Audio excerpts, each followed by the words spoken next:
Do I have sound now? Yeah. Oh, that's why everyone was leaving. That's fuck this. Excusez-moi. Yeah.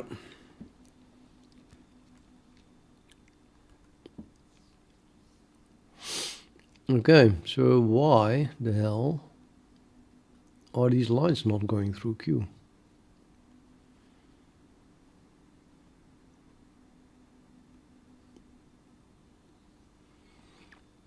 Yeah, I seriously think there must be a bug.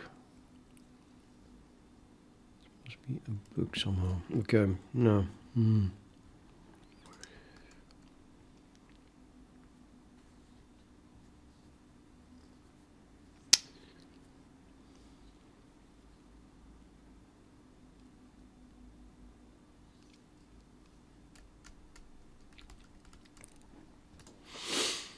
No, bored as it were. I'm going to chat with ChatGPT. Not that it will help or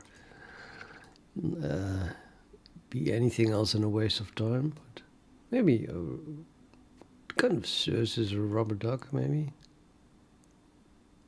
Nah, just a waste of time. Nevertheless, the problem is I have this program here.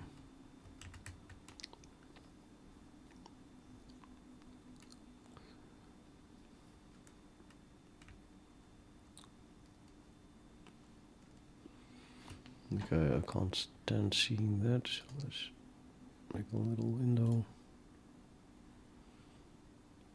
Top.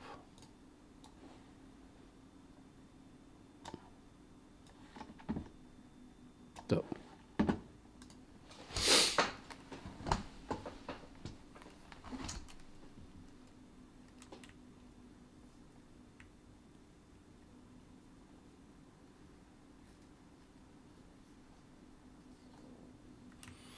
Yeah, maybe I made a mistake, like in this formula here, but then I don't know.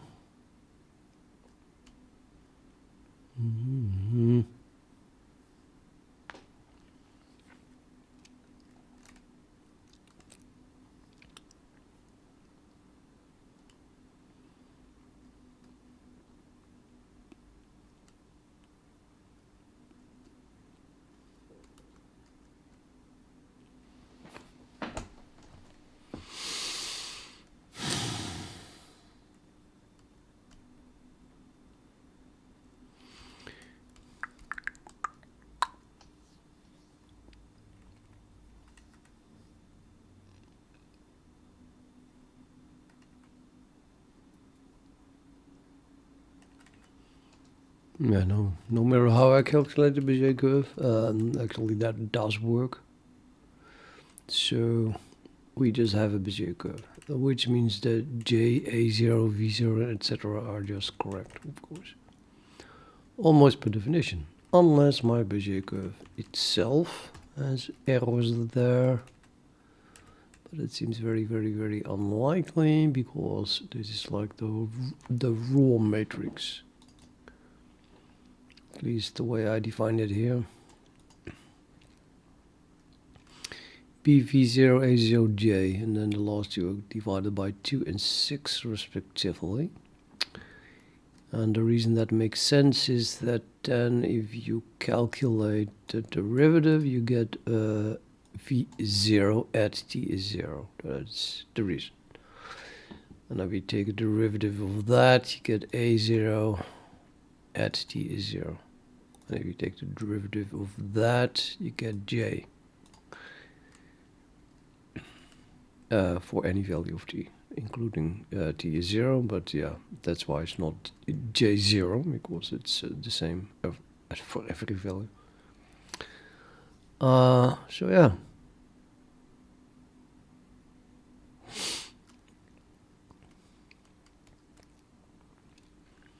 But that then means that if I call the member function A0, it should get this column of the matrix and then multiply it by 2. No, I totally did that. The J is 6 and the A is times 2. 100% correct.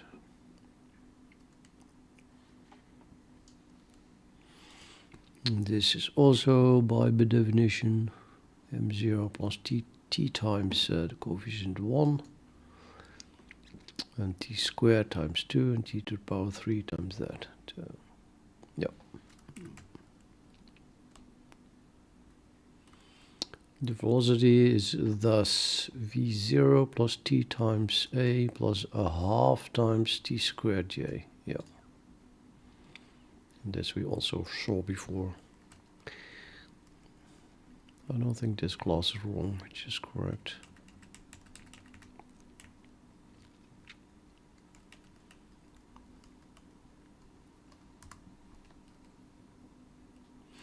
Which means that these values are the correct values, J, A0 and V0.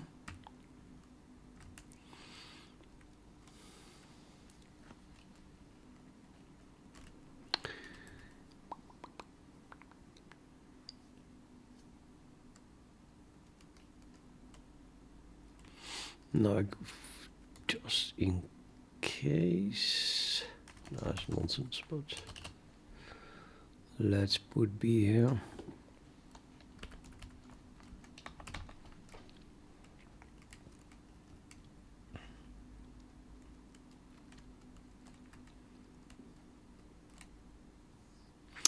Maybe R should be minus R or something like that. Then I can also put the minus sign here. And there and or there. Maybe we should just try all of them. All 4 combinations of pluses and minuses. It's a bit random, but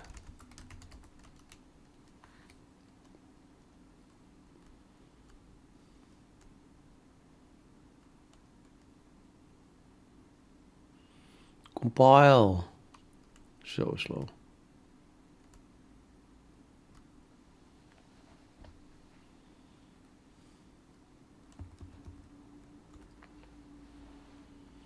And that's the same result, so the B did not change anything. Let's try. No, I'm not going to randomly try stuff.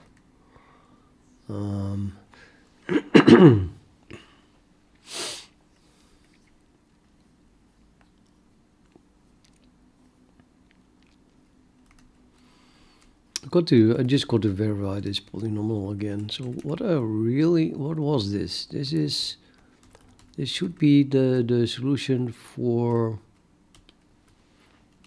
this.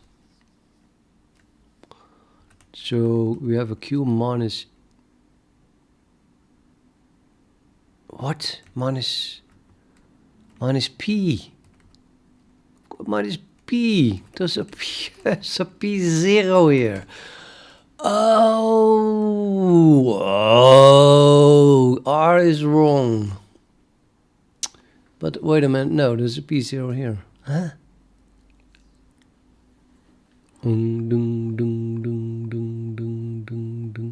Yeah, but I did make a mistake. I definitely made a mistake then.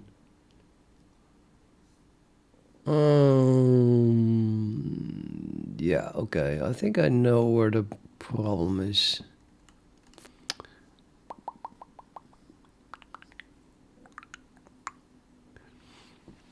I think this is still correct. So you have a line from Q to P. Let's run the program. Do you have a picture that goes with it?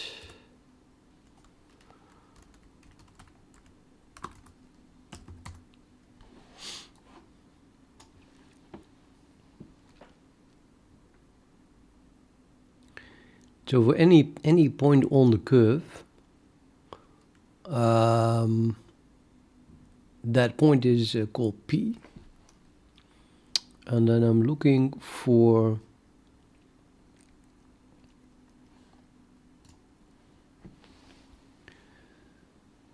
that Q minus P. So this is a vector from that's a vector that if you add that to P, then you get Q. So it's points from P to Q. So we say this point here, P. And the vector Q minus P is this vector from here to there. And then we name the dot product with the velocity. So this is the a vector, whatever the length is, that is tangent to the curve. So it's pointing this way, probably. Or the other way, I don't care. And then we set that to 0, which means that if then you solve that, you only get solutions for, well, t in the end, where pt is a point such that the vector from that point P to Q is perpendicular to its velocity. And if then you fill that in, that t value, you get that point P. And then I draw a line, that's what the graphics is doing here, it's just drawing a line perpendicular to the curve. Now this line doesn't look perpendicular, but that's because it's perpendicular here, to this curve here. This line is perpendicular to this, and this line is perpendicular here. So they should go through Q. And the reason it's not going through Q is because I've made a mistake. But yeah, this is definitely the correct formula. So we just have to start from here again and then solve it and see what the mistake was. And I'm not going to ask ChatGPT. This is really just a waste of time, so let's work it out myself.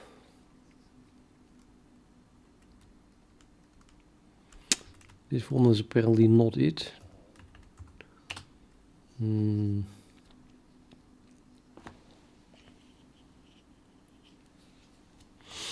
Okay, so P of t is defined as that. Well, that's just a Bezier curve. So I can go here and just steal my comment. Wait a minute.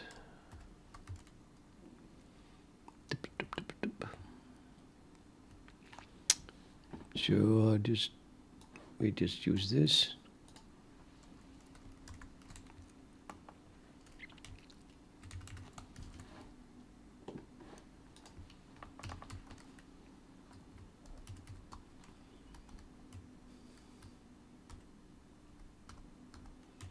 And then maybe it makes more sense to move all of this up.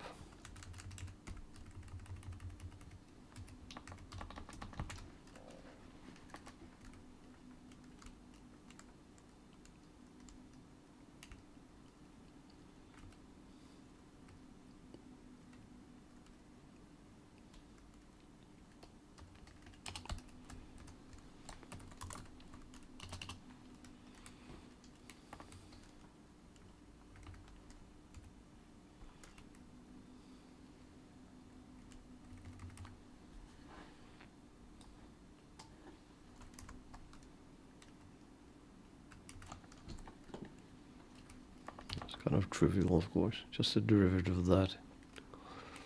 Ignoring the fact that it is these things are vectors. Still works.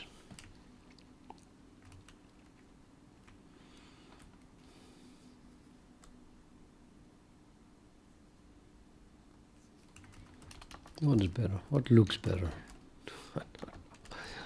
Oh, this is good enough. Okay. So then we have to calculate this Q minus P. This is work it out step by step. Q minus P equals Q minus B minus that minus that minus that.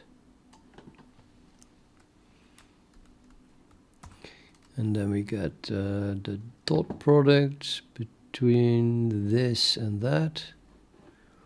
So that whole thing is then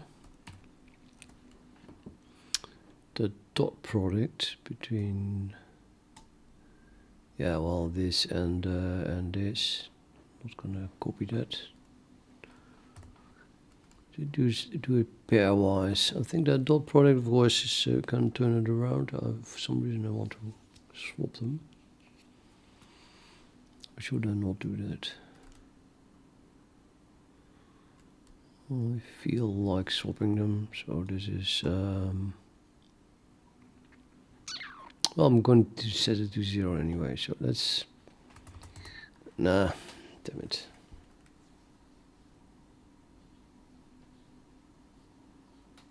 That's the same thing. So put this in front of it. Well, maybe just start talking about it from the get-go. Repeat up dot.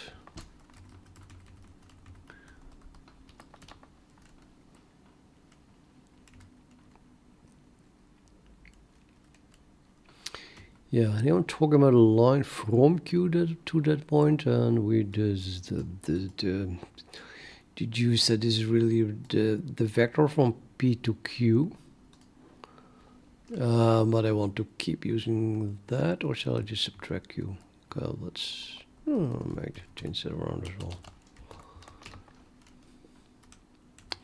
So now it is the line from Q to P.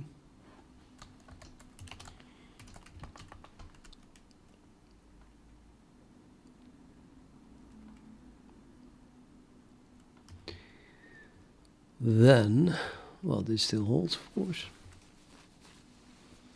Then we can write that P minus Q is now something that makes more sense, namely P minus Q. Well, let's put the Q here then. So it's a constant, just like the B.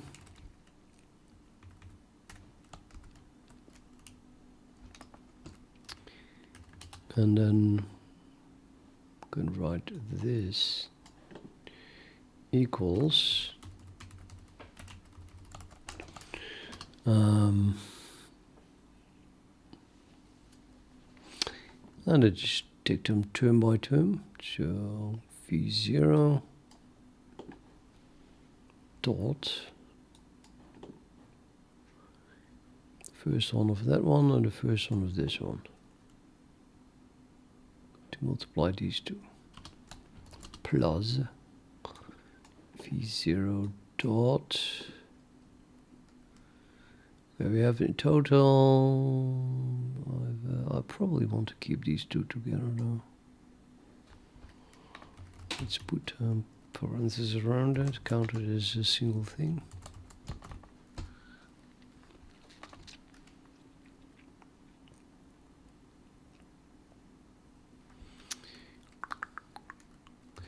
Actually, I'm working with R here, so I guess that's going to be easy, the easiest thing.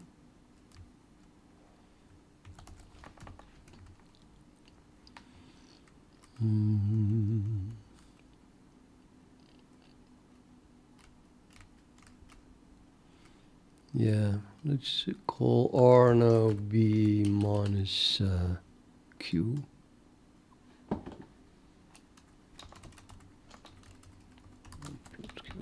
Whatever.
Okay, so now this thing, which is 0, here should start with that and so ik had mijn gehad hebben.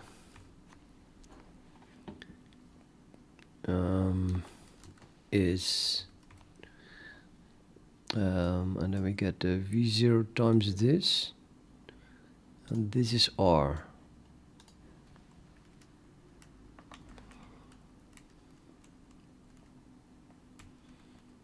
So okay, now we can just do R. This times R plus, and then we get a 1, 2, 3 more, which are then V0 dot. So the t squared, and t to the power 3.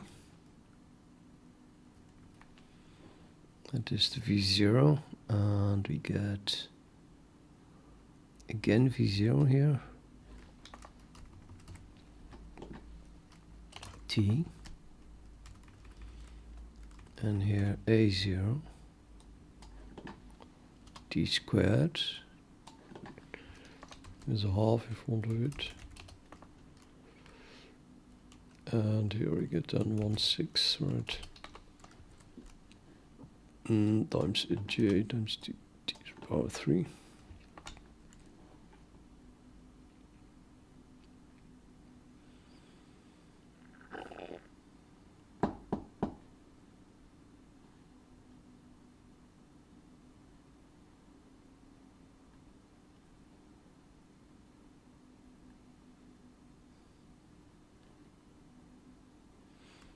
Yeah. Don't think I made a mistake there. Plus, and then the next one, which is A0 dot, which is then multiplied by the same things actually. So it's now just A0 t instead of V0. For the rest, it remains the same thing. So we get an R here and then a t.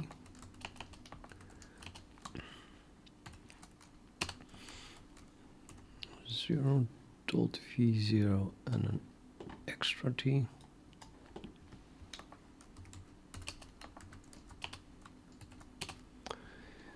And this is then again A0 dot A0 and an extra t.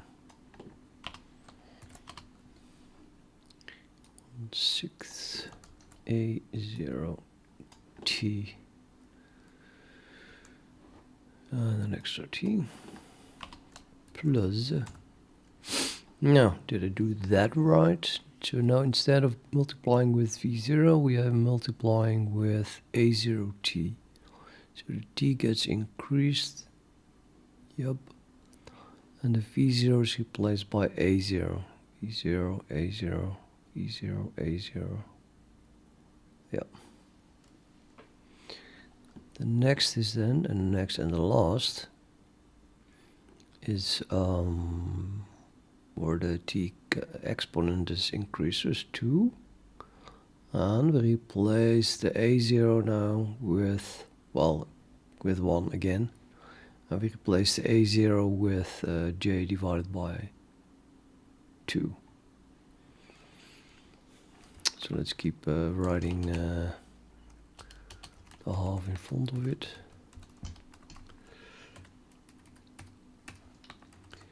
Then we get, instead of A0, we get now a half j.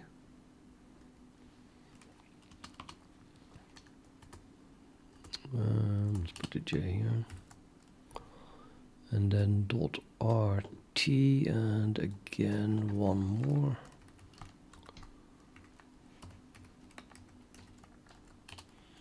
Plus, and then again the A0 is replaced with a half. I don't know what I want to do with this space here though. Should do it like that. So we get, instead of A0, I get this. And then that, and then that.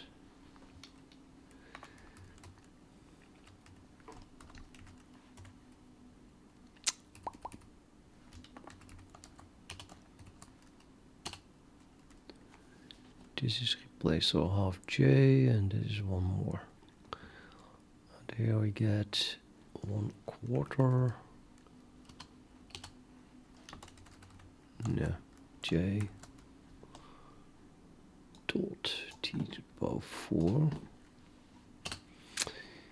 Okay, so a0, the first a0 is replaced with a half j to get a quarter. The j, the rest, this is a0, just that a0. And then we get, yeah, that's also no mistake there, I think.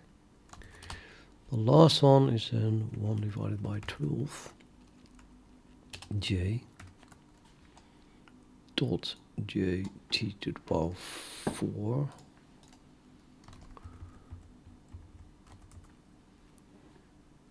Wait a minute, 5, which I don't have, well, at least not here.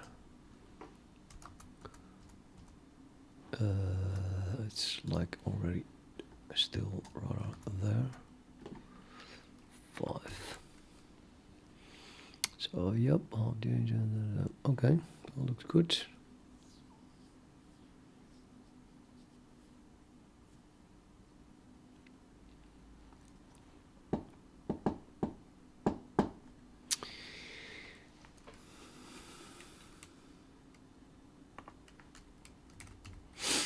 And then I said,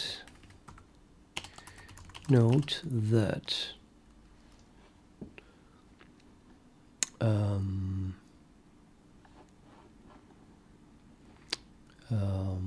v0 dot r is 0 because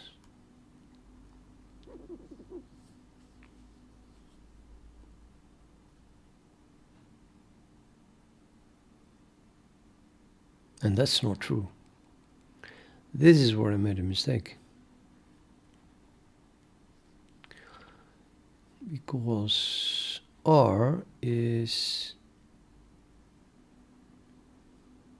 No, wait a minute. R is the beginning, the begin point. That does belong to V0. I think it is true.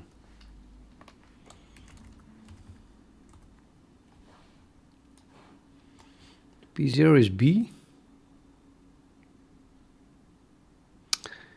Oh, yeah, this is not true. That would only be true if this, if P0 is a solution. So if the line from P0 to Q would making a 90 degree angle with the curve, then that is true. But it's only making a 90 degree angle for the solutions themselves and not necessarily for the begin point. So interestingly, I could move a thing around a little bit, or just, let's see. So if one of the green lines go through P0, this looks like almost a solution, and none of them comes even close to P0. That's annoying. And let's search for that anyway. We need a line, but then we need a solution. P0 needs... I mean, if I do, damn it, what F is this, man? Now it's 90 degrees.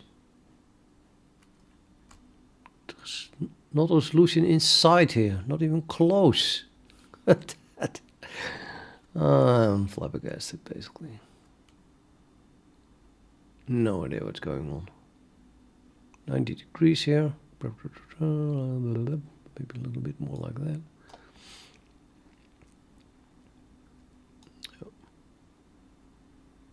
Still not going through Q whatsoever.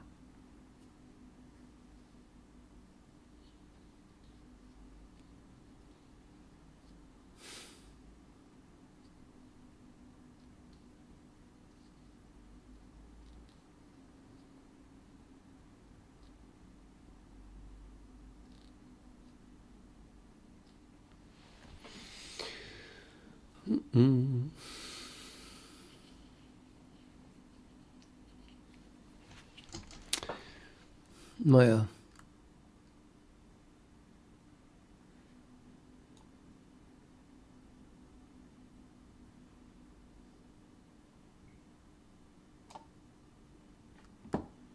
Also not so weird.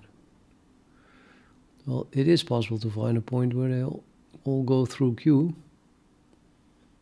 And then you would expect that P0 is a solution, but it is not. Not even close. It's never a solution. Why would it never be? I mean, this is a solution now. So the whole program is absolutely wrong. Absolutely wrong. These lines are just random noise.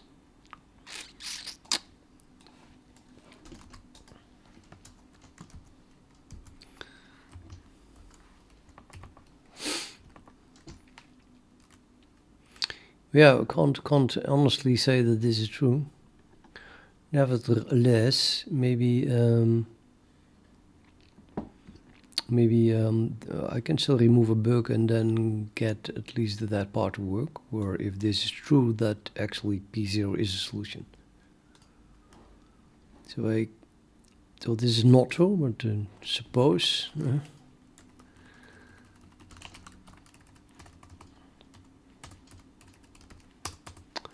Suppose Carlo Einstein for you. Pale, how are you?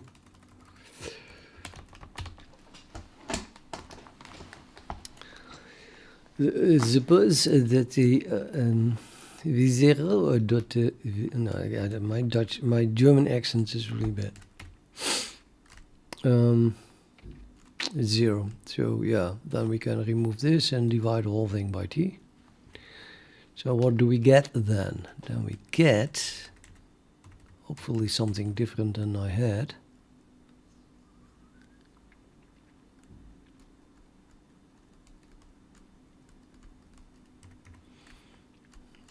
Yeah, this should be this one times minus 112.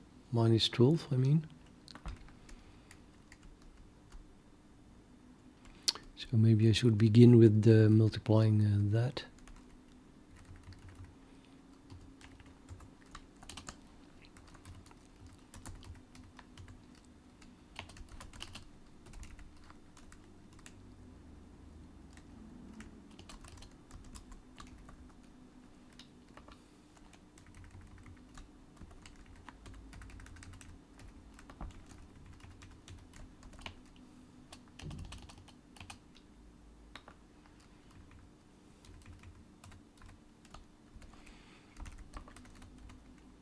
Minus 12.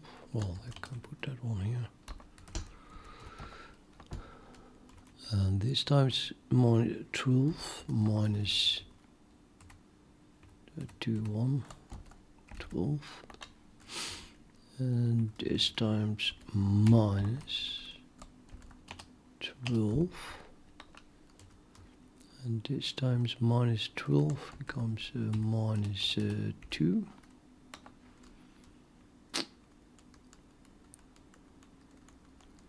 So far so good, I think. Here we get minus 12, and this becomes also minus 12, and this becomes minus 6, and this becomes again minus 2, and this becomes, what the hell did I do the minus thing? Just suddenly it doesn't make any sense whatsoever. Oh, I already did a minus here because I swapped these two. Damn it. Well, damn it. Just multiply the thing with 12 then. Forget about the minus sign.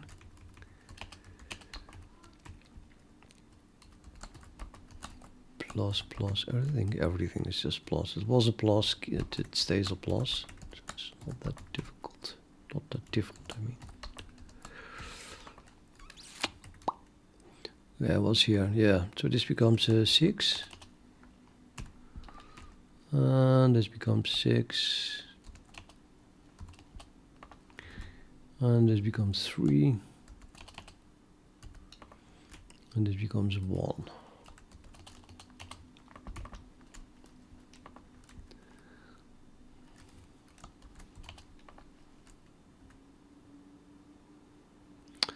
And again, checking if it did not make an error.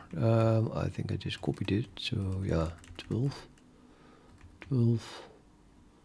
6 times that. 2 times that. It looks like I multiplied it. Did multiply it with 12 correctly. And also 12 times that. 12 times a half, 6. Plus 2. Yep. Well, you can hardly make a mistake here, I would say. But double check makes it 1 in a million. That is still a problem. Plus, although if you look at my chess results lately, then I start to doubt that it's true. I probably still make mistakes. Let's see it. Anyway, 12 times a half is 6. Yeah. Plus 12. Okay, there must be 3. And 12 times a JJ. Okay, that did not make a mistake, I think.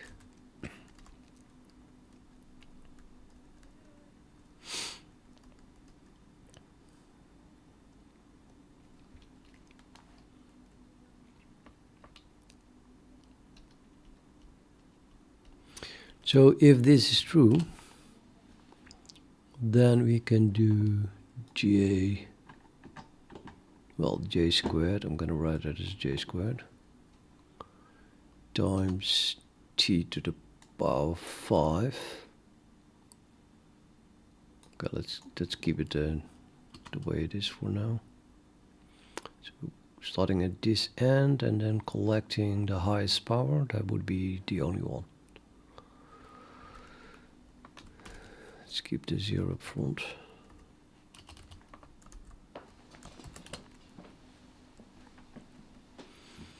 Yeah, this is really weird here. What the hell is the 5 doing here?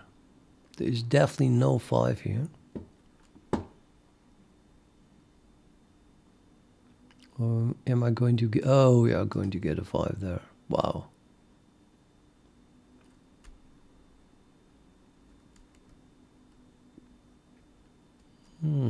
Yeah. Oh, this can't be wrong. Damn it, it can't be wrong. Because I use Octave to calculate this.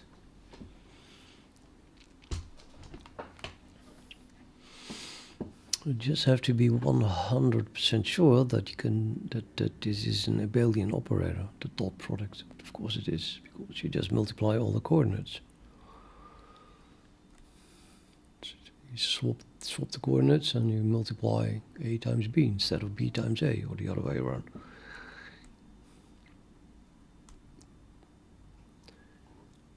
So okay, I have this as the t to the power 4. You have to collect them like this, right? It's just 2 plus 3. 5 is correct.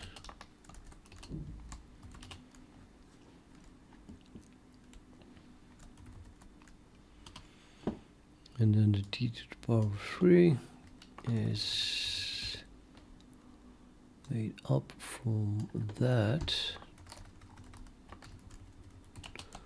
plus that and that and plus that.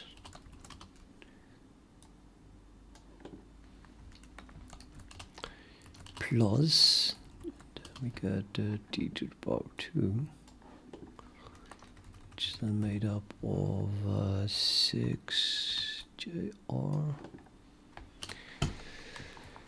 plus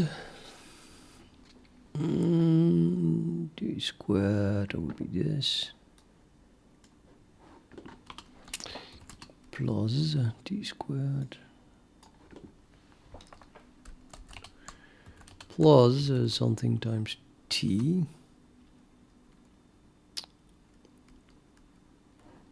It's just this. Oh.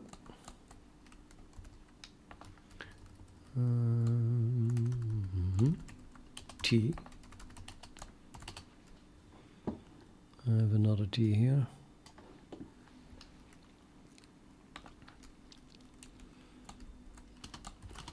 Plus this.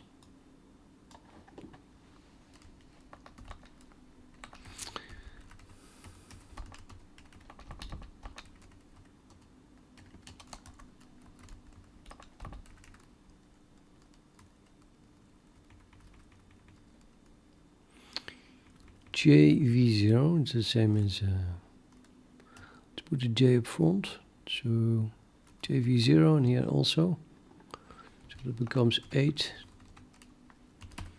JV0. And this is then the A0 squared.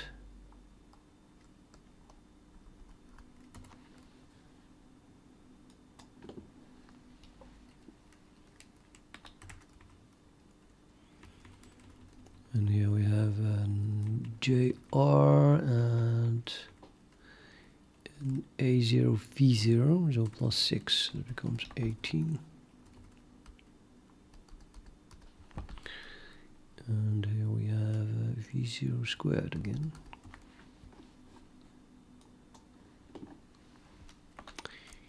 And then finally that.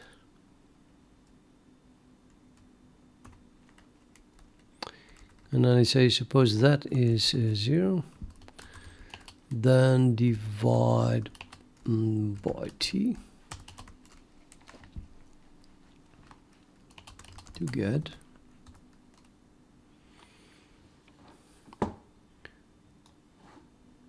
so I suppose that this is 0, that it drops out, and I remove a t exponent everywhere. Should have started on the other side. This becomes 4, and this becomes 3, and this becomes 2,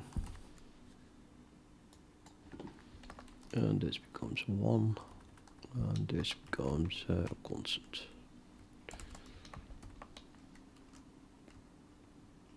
And then we compare it with this formula.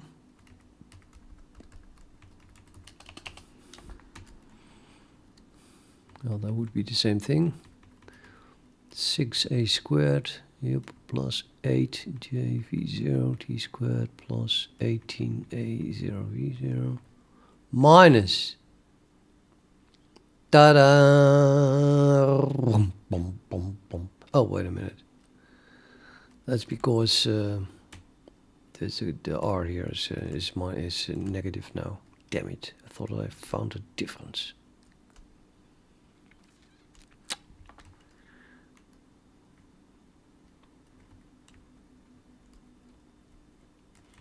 Yeah, because sorry, P0 is B, so there's Q minus B, which is minus R.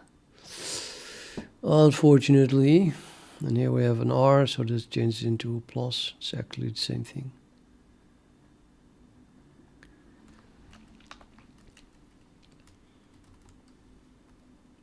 Times t, and then we have a 12v0 squared, and then again a minus because of the R. 12a0 dot R.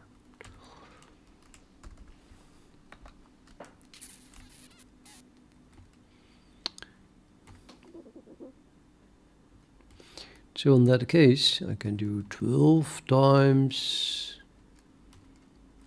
Now we're just going to fill this one in. So that is, well, the 12 is outside of it. So make it 12 here.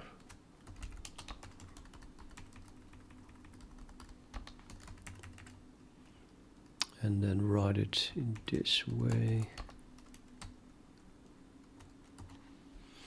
A0 dot R plus V0 squared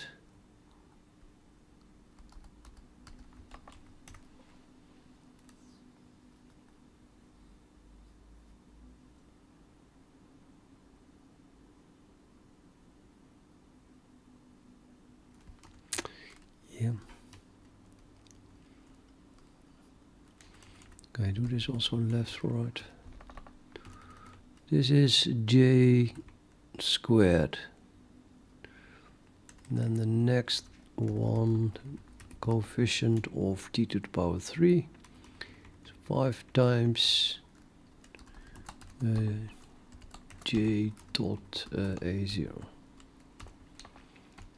Same thing, but yep, write it like that. And then we get coefficient of t to the power 2 is 8 times j dot v0 plus 6 times a squared.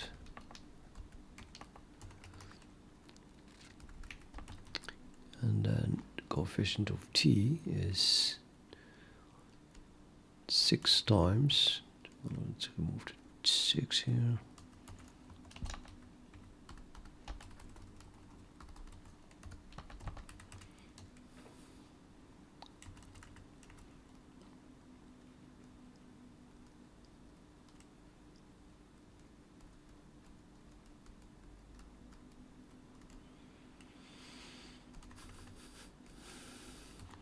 Okay, j dot r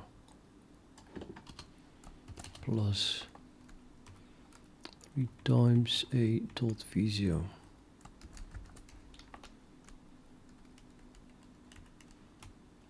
This is a dot r plus v0 all times 12. Yep. So that would be the polynomial then we get. We calculate the root of that.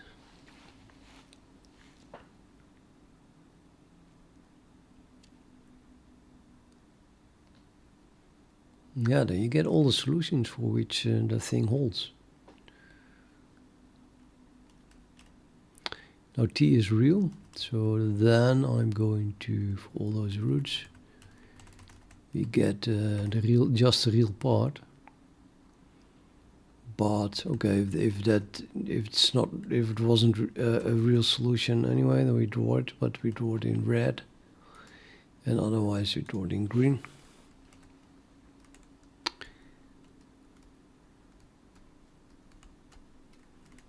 This code just works.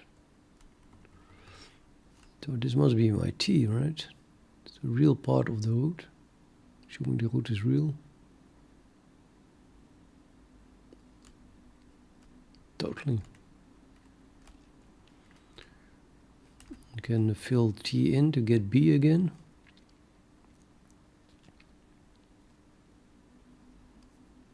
Yeah, I mean, what? No, this is not b then. This is p. But as a vector. So now let's write p. This is pt, maybe pt. And the velocity, so that would be vt.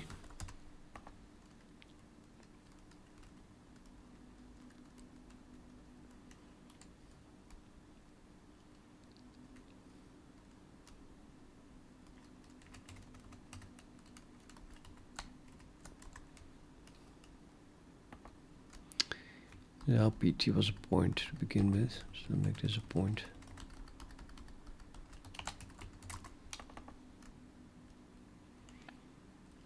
I don't think a vector converts to a point automatically, so I just have to tell it that we want a point.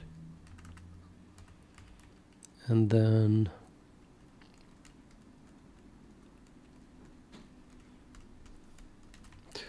the velocity is now called vt.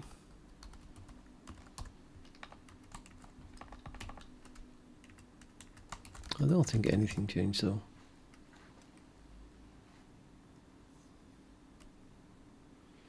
Which is really puzzling.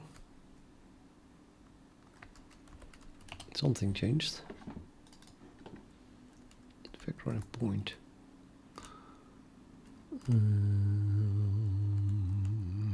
I can only subtract two vectors, I think. B is a vector, plot, yeah, I have to, that's cool. So make a vector of it.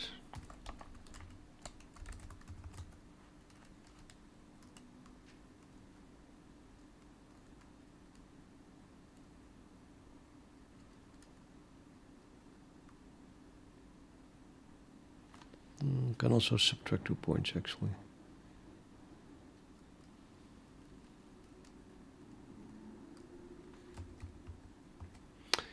Right. Nothing changed. So my problem is that there is definitely an almost solution here. So there should be a line like perpendicular to this point here. Okay, not going through Q, but if I rotate it a little bit and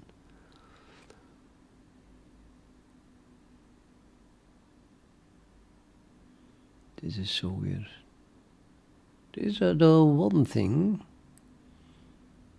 There's one thing, as I note. If I make this vector perpendicular to the curve, I think this is now perpendicular, right? So this vector here is now perpendicular to the vector from P0 to Q, which then fulfills my assumption. And at that moment, all of them go through Q. Ta-da! Maybe that is the reason why it works. But what I don't understand then is why P0 itself is not a solution. It's like I'm not getting all the solutions. Why? I get at most 4, of course. Maybe that is just...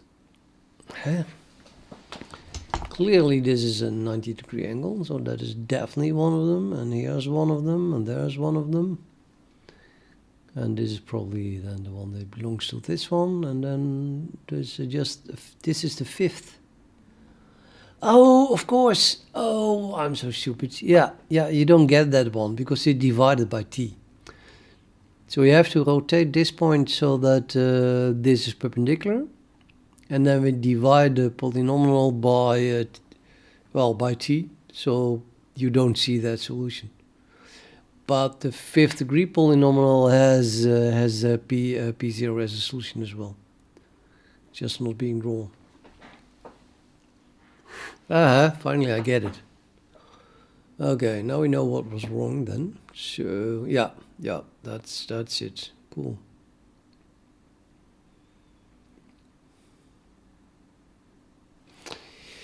Well, unfortunately, that means that we have to solve a quintic, a 5th degree polynomial, instead of a 4th degree polynomial, in order to find the right answers. I want to explore another possibility, namely just run over a point over this curve. The calculated distance to Q and then minimize that, which should give, yeah, it's probably not going to be anything analytic either.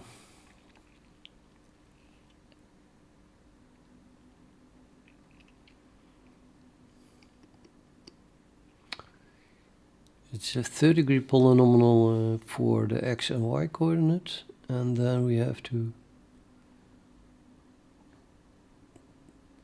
square that, so that's a 6th degree polynomial, and then take the square root and minimize it. What?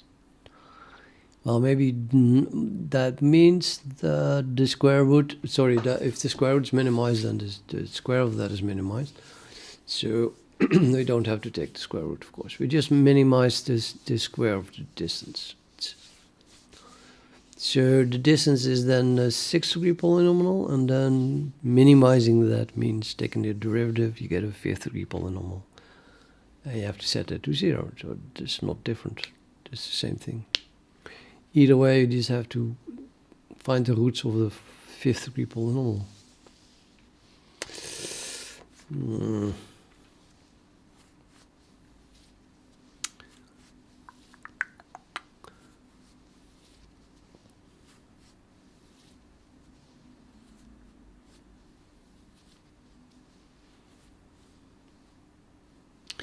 Yeah, actually, the latter is easier because what we really want is just the minimum distance. And if I do it like this, I still have to solve a fifth degree polynomial, and then we have to try out. You have to calculate the 5 distances in order to figure out which one is the shortest. Might as well go for the minimal distance at once, I think.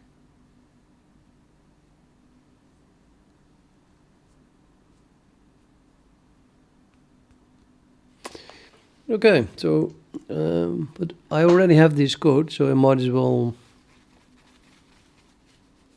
use it to test if we can correctly find the roots of a fifth degree polynomial.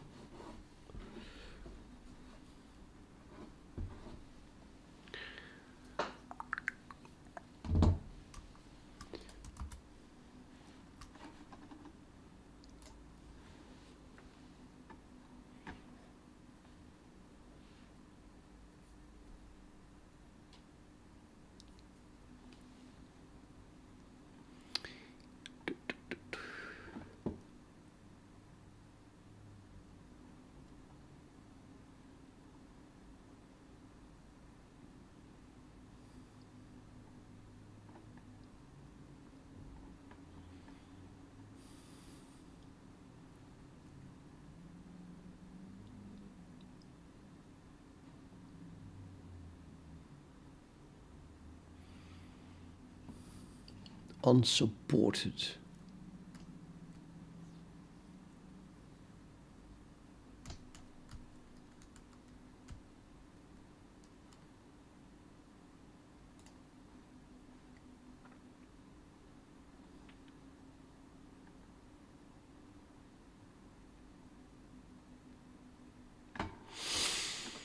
Okay, it turns out I just need the roots of a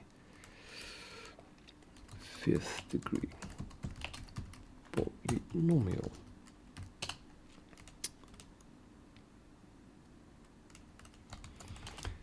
Can you tell me how to do this with eigens? Hello, Krieger.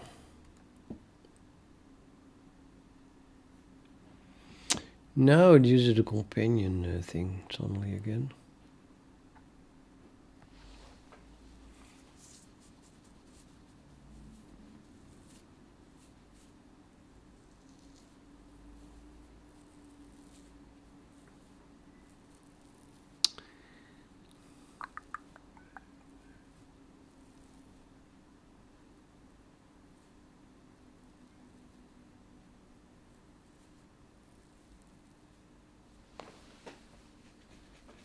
Not convinced. How would it do that? It's been proven that you can't solve it. You can't find the roots of a quintic. Let's just Google it. Add C++ though.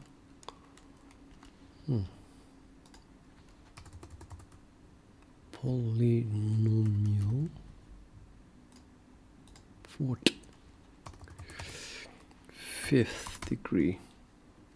Calculate the roots of a fifth degree polynomial. Yep. Fifth. Closed. Some Karen closed it.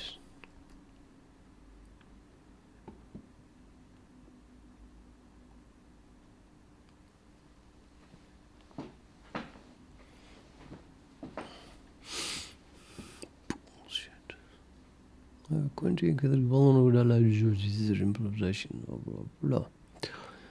Booth has this. Aha.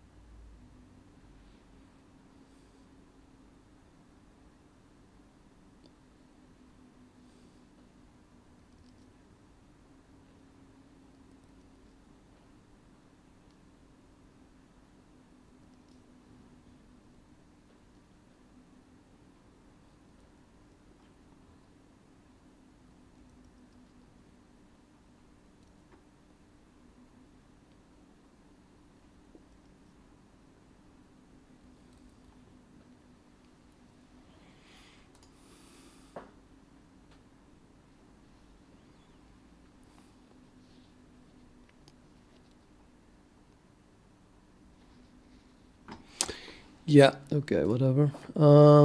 Keeps Quintic to another search. Copy. Back.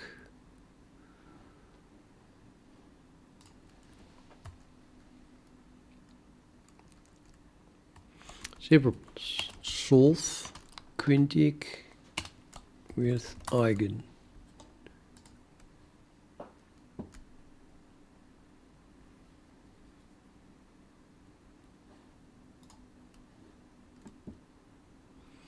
Implement Quintic polynomial solver C++. Ta-da! In this exercise, you will implement a Quintic polynomial solver. That's probably not going to give us a solution then. It's just a question.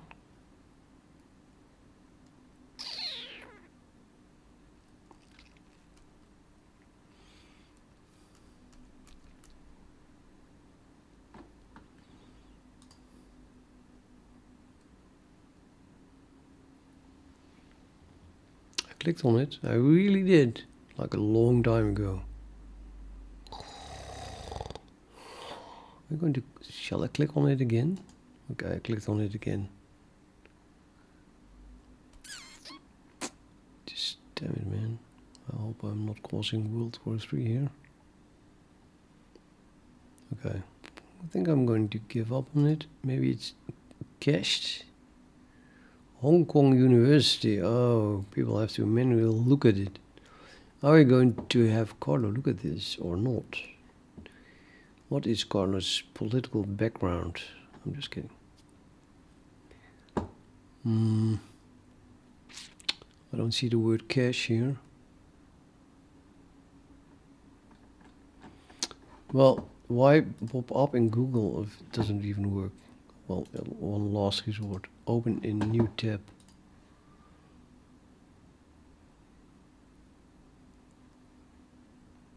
This is a link to an IP number. Yeah, no way that's going to work, of course.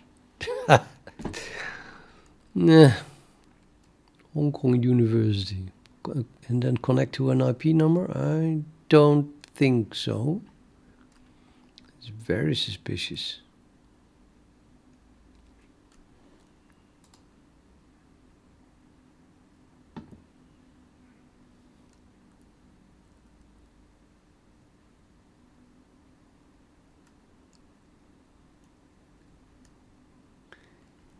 Click to add a screenshot. Capture screenshot.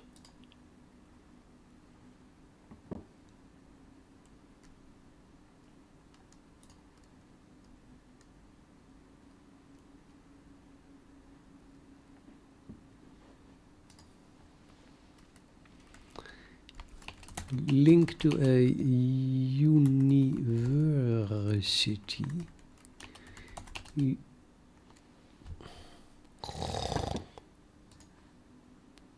Okay, we lost everything.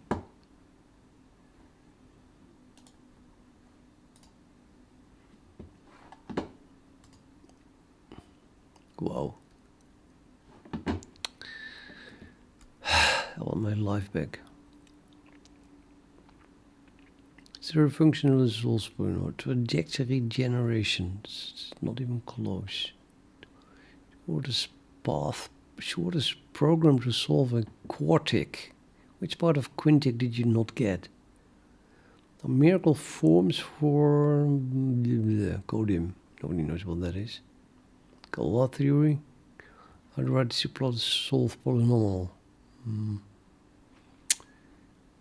Value. Quintic equation can be solved using theta or modular or something.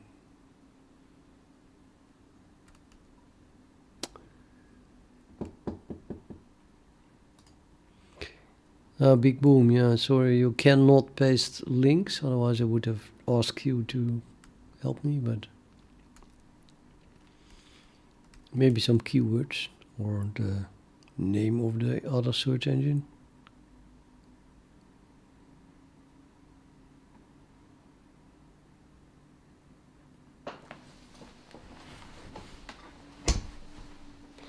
I mean, I'm all happy that this kind of methods exist, but then why the hell is it so hard to find a library that just does it? I'm not going to reinvent this, obviously.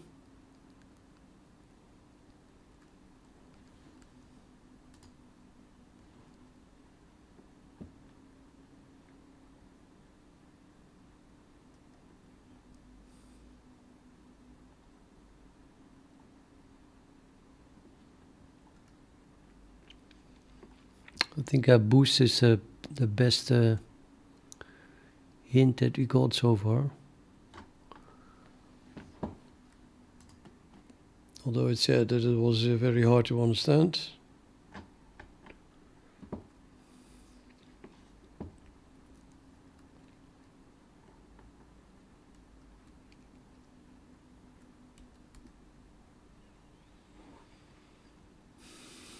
Yeah, you know, my experience is that Google is just the best, and when it comes to finding something, I can try those things, but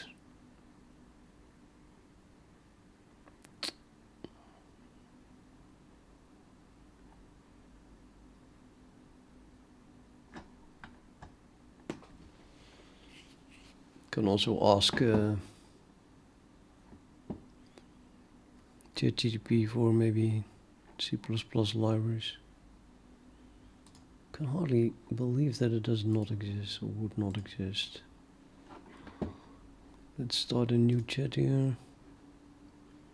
One preview. So what options do I have? If I need a C++ compatible library to get the complex roads of a quintic.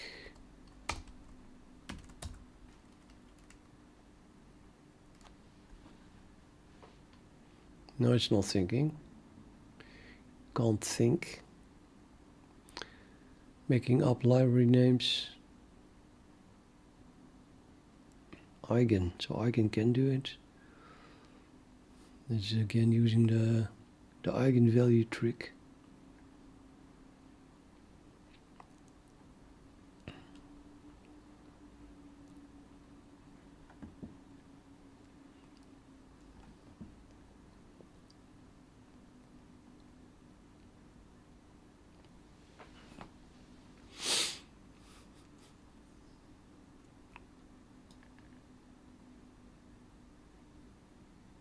So very helpful this.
We're fucking using a companion matrix again.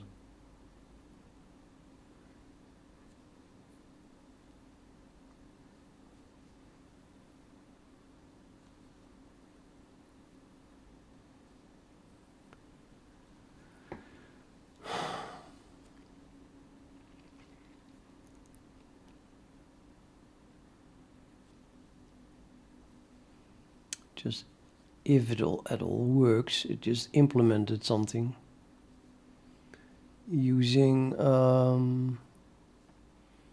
boost to, it's not even using boost, it's using, I don't think it's using boost.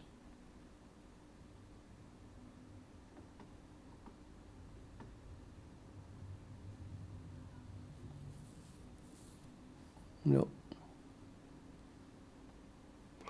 It includes headers and then it doesn't use it.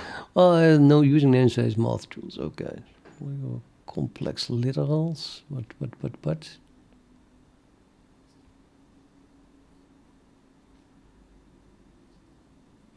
Okay, this is boost. So poly is a boost thing and then get a degree of it. And then it creates its own matrix using the standard vectors.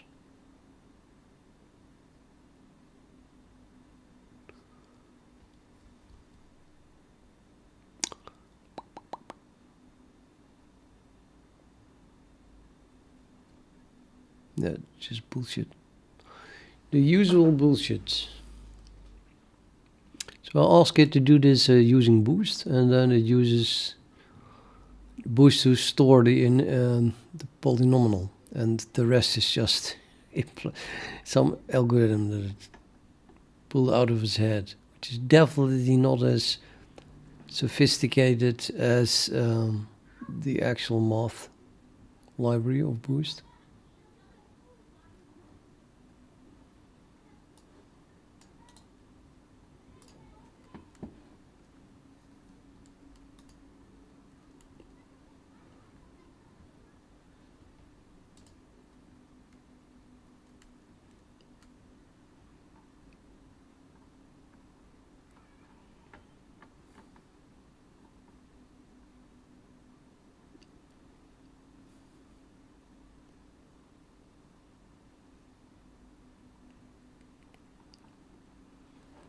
It's just math polynomials, yeah.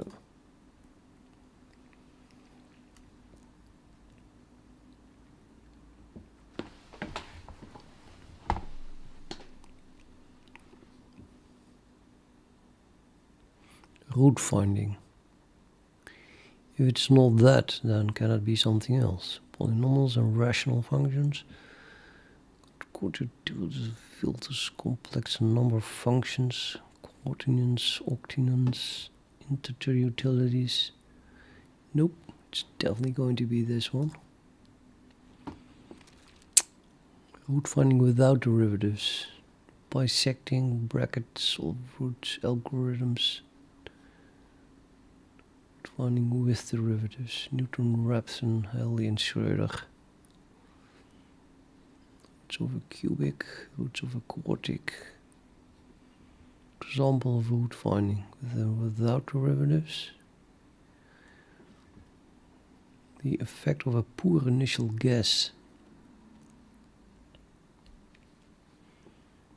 Examples where root finding goes wrong. Uh-oh. So I'm writing an algorithm that finds a minima. And then for that I need something. Who the fuck is print? Pairs of root finding algorithms. Elliptical integral root finding algorithms. Seriously.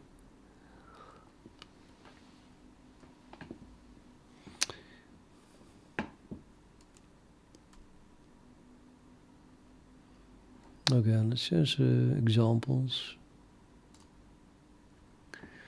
Oh, that didn't help.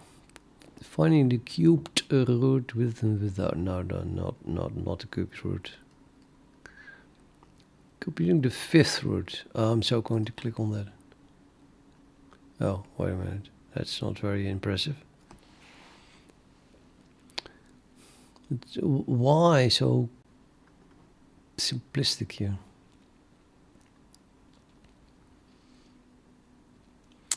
Literally the fifth root.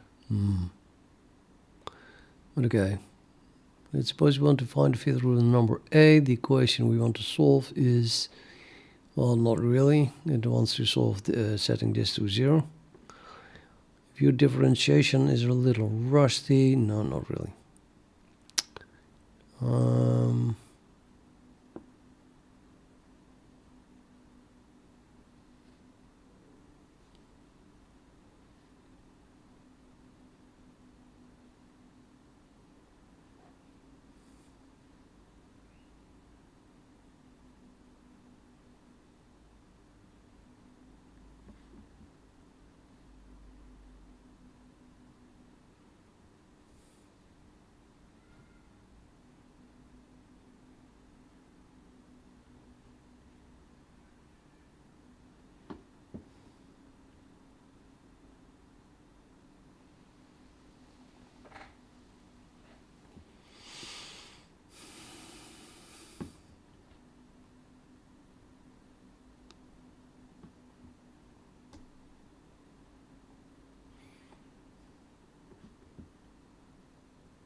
Yeah.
I think apparently I'm reading this wrong.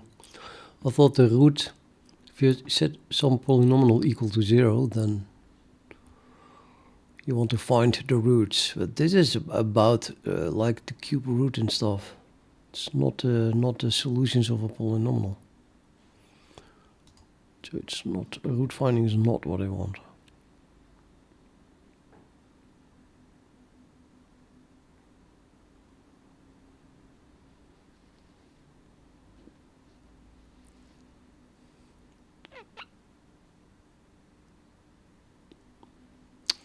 Here they do talk about the roots of, though. Root finding. That is so weird. Well, if here they just mean the fifth degree root, and here they mean actually the roots of a fifth degree polynomial. That's almost the same thing, except there's a dash in between. At least I think this is about a polynomial.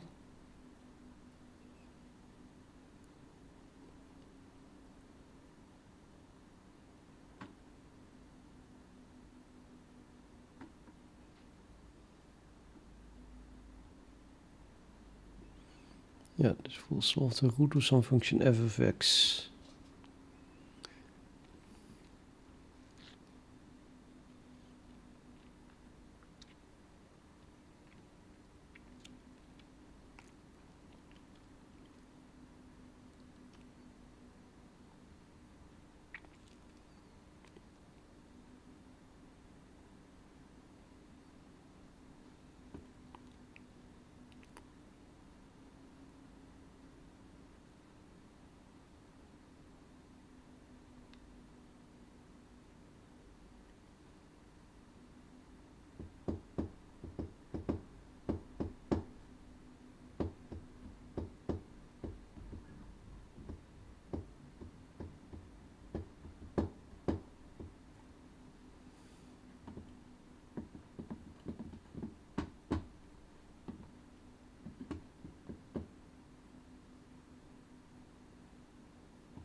So I definitely have a problem here. I mean, I don't think I'll ever run into something complex as this one. But let's say if Q is, say, yeah, my lines is like absolutely horrible. I have to stay kind of perpendicular to P0, I'm afraid. In order to get lines, yeah, and then we don't have a nice curve anymore. Okay, ignore the lines. The point is that if Q is like here, then I want to know this distance. We want to find this distance. Very simple. But maybe a little bit more this way. So this is the shortest distance. But here is also a point with the shortest distance. I mean, the distance gets longer that way, and it gets longer that way. And I have the feeling that the algorithms that I was just looking at return just one solution. And if you start with a guess, you guess something, you guess this point here, then it's going to say, okay, and it finds this point as being the local minimum. So now I'm going to need my own minimum finder, which is able to alternate between these things, and then, I mean, finds if this is a local minimum, then it finds a maximum like here, and then it finds a minimum again here. So my algorithm would definitely find it, but it's not finished yet.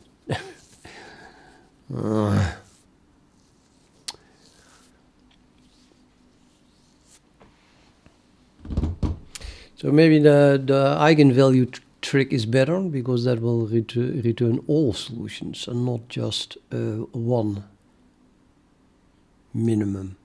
I mean, that's the feeling I get. I need all of them. So yeah.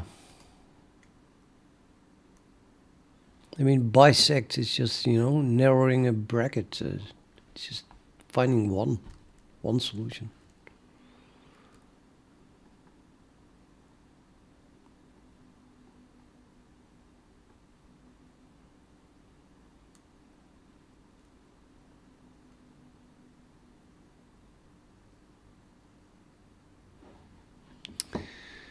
And yeah, with the derivative, it's probably going to be faster, but no difference for the rest. If it's finding a local minimum there, and then it's finding a local minimum.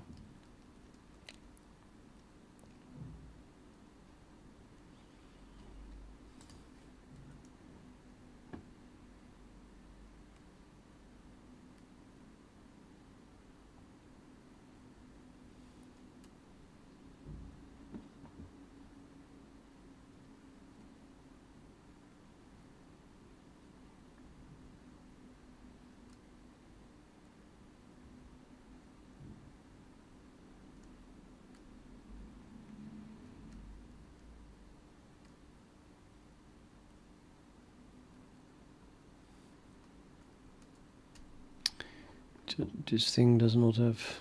I mean, it's a difficult function, but it's definitely only one solution, so it cannot find a local minimum. So, as in my case.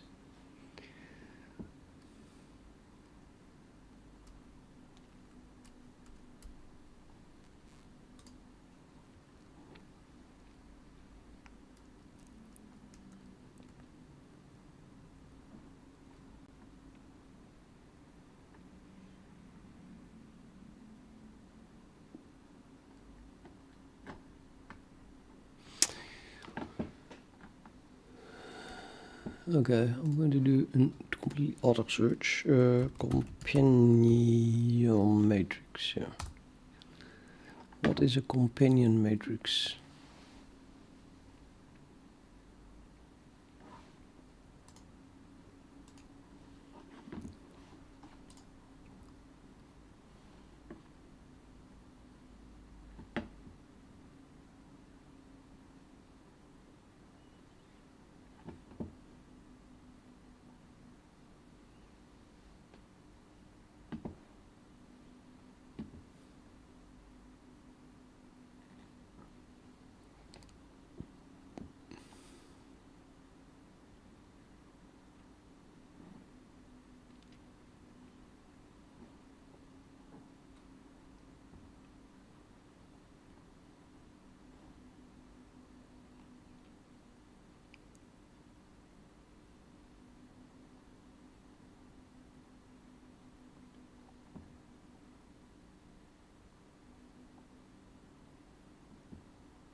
Wow.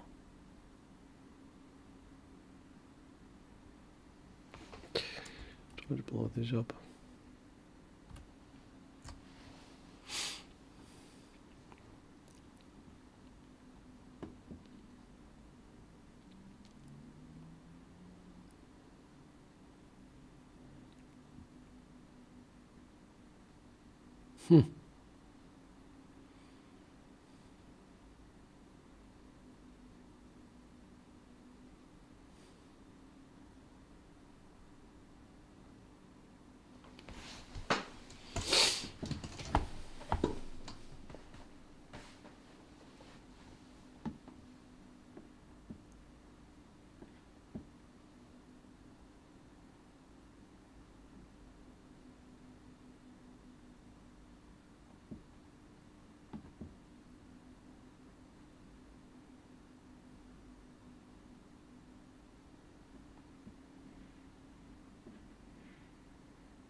There we go. The MATLAB function roots takes as input a vector of the coefficients of a polynomial and returns the roots of the polynomial. It computes the eigenvalues of the companion matrix associated with the polynomial using the eigen function. MATLAB used this approach starting from the first version, but it does not take advantage of the structure of the companion matrix, requiring the order of n cubed of flops and n square storage instead of that should have been possible given the structure of C. Since the early 2000s, much research has aimed at deriving methods that achieve this objective, but numerically stable methods proved elusive. Finally, a backwards stable algorithm requiring storage was developed by. It uses the QR algorithm and exploits the unitary plus low rank structure shown in 1. Here, backward stability means that the computed roots are the eigenvalues of C plus delta C, or some delta C with the, I get, what is this? The determinant, the norm, something. Okay, I can't read that. It's not necessarily the case that the computed roots are the exact roots of a polynomial with coefficients. I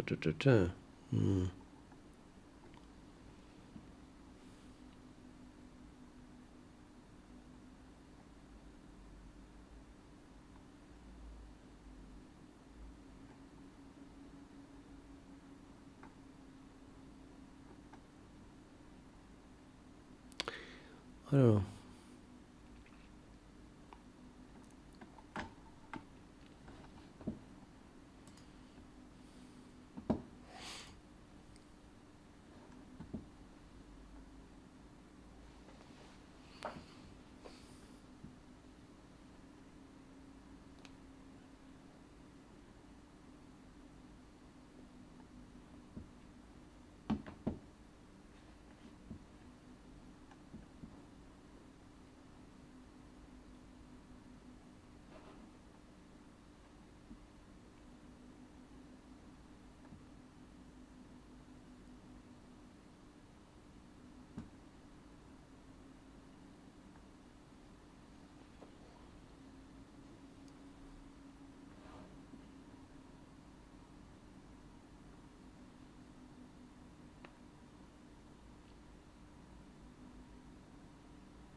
Higher math.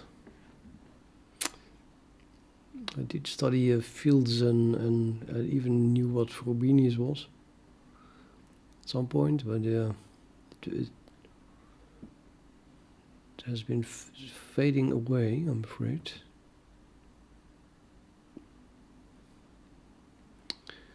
Only understand it a little bit is. But I definitely talk about the fact that eigenvalues are the roots. And in no way I see them talk about that there is a limit, that it only works for, let's say, up till a size of 4. It's super general.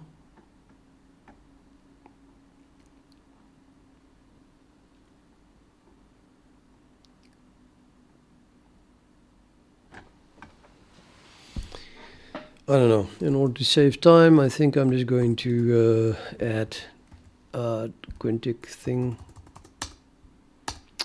to the solution. So let's say we have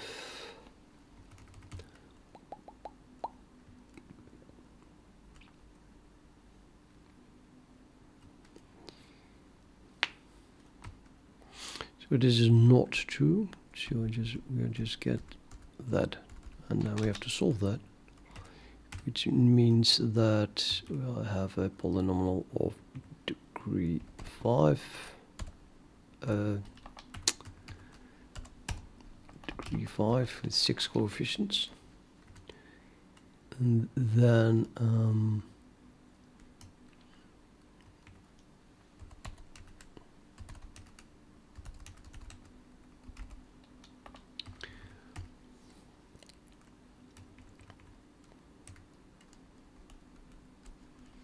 yeah, that is before I'm dividing by t, so we get one more, which is then equal to this term, 12.0 times v0 dot r, and then I want to get the roots of that 5th degree thing. Let me draw all 5 lines now, and then it should magically work. Except of course that now we get an assert in get roots.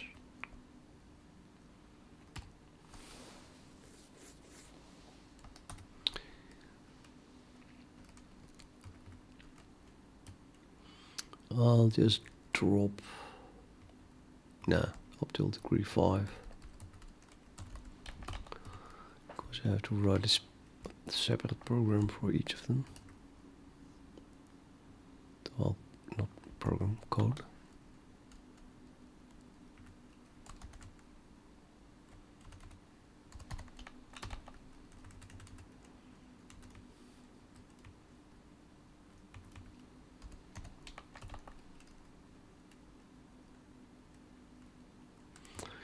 This is a remark by ChatGPT. I'm gonna ignore it because I'm not sure of it at all.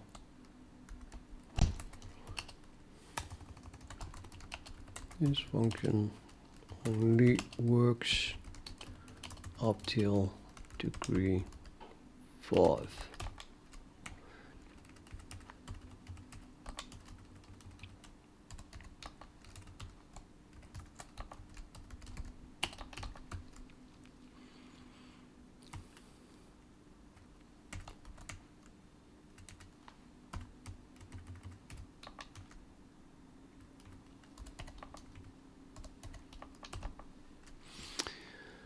Okay, well, actually it does depend on the degree as well, of course. We cannot even access it unless the degree is at least 5. So the degree is, well, equals 5.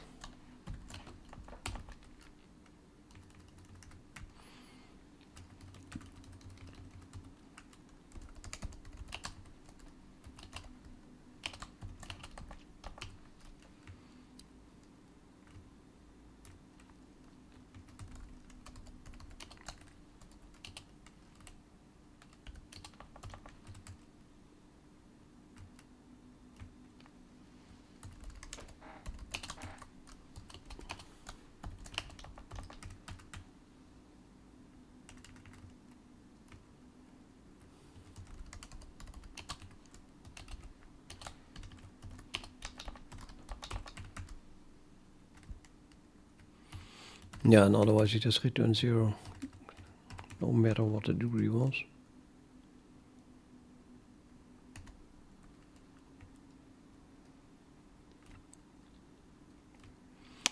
I'm not sure the 5 one is defined. Well, I guess we'll get an error. Okay, how does this expand?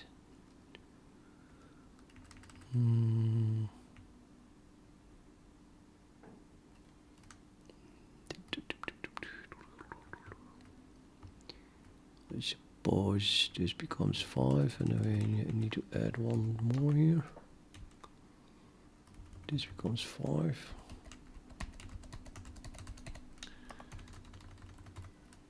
And a 4. And this is still a 0. And then I need a new column here.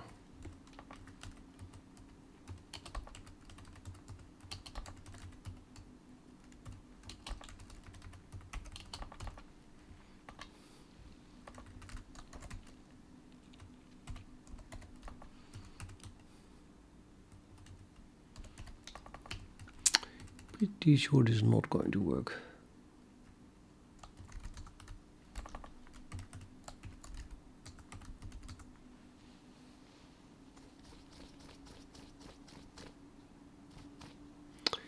Nope, matrix 5D is not defined.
Matrix 5 doesn't exist either.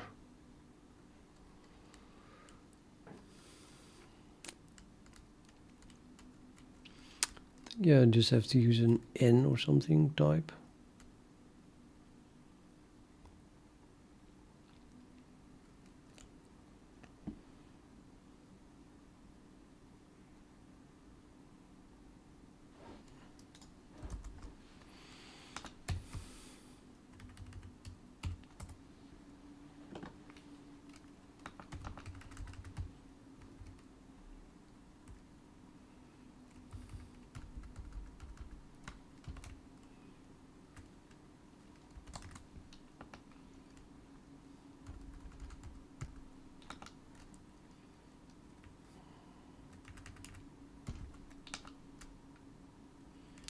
Root saw is still working.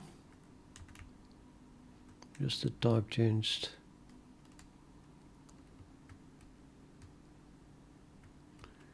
Okay, hopefully it worked.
That is some serious compiling.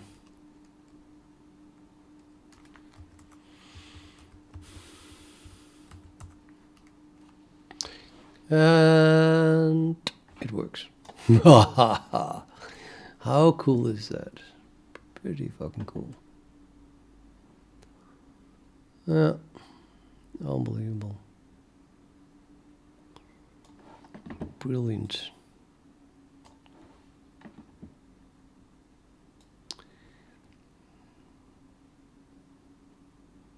Can't even crash it, put it on top of this thing.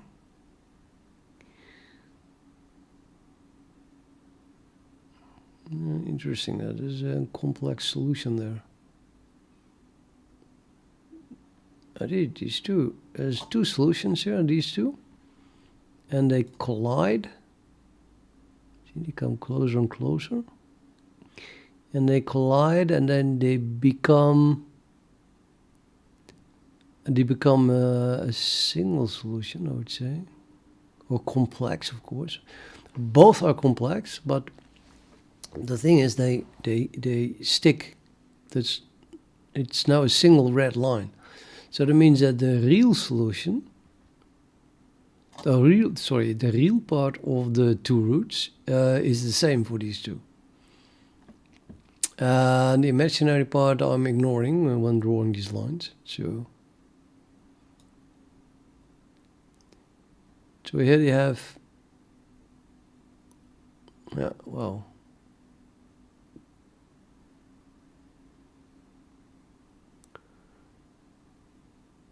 Yeah. So the same thing happens here, I guess. So if you go higher, then you get a horizontal, you get a line here perpendicular to this point, which is red. No, they just cross each other. Oh yeah, but really one is here. So it's not true that they are not at the same point.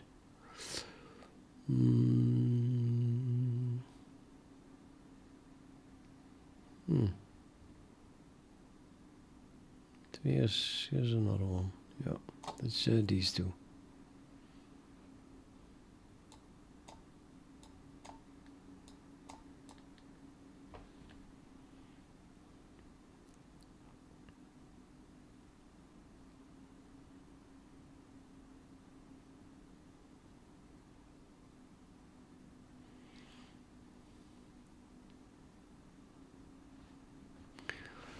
Is there something about the red line that I cannot ignore? Like this, I can ignore it because this distance is the shortest distance. Although, maybe I should ignore anything outside of the curve. I mean, I'm not sure I wanted to be measuring this distance. Probably not. I'm going to ignore this one as well because the t value is less than 0.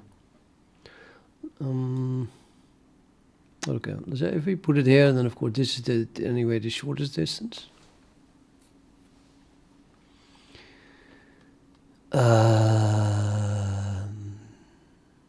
Yeah, so the red thing is not interesting at all.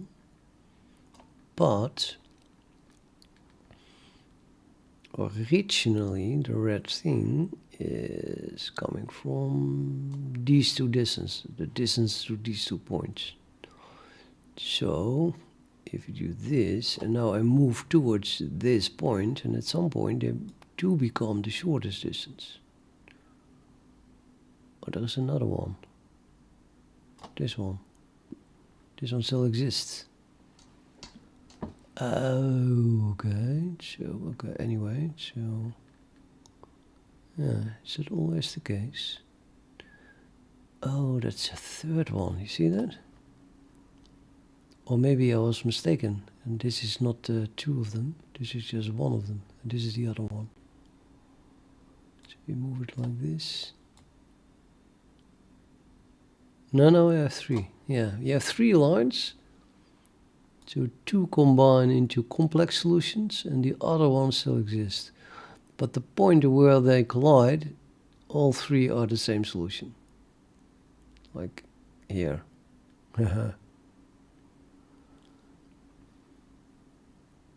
Okay, now I'm gonna go closer and closer to that point. It's rotating. I can't do anything about it. The closer I get, the more it rotates. Okay, stay on this side. Well, it's actually not that bad, maybe. I mean,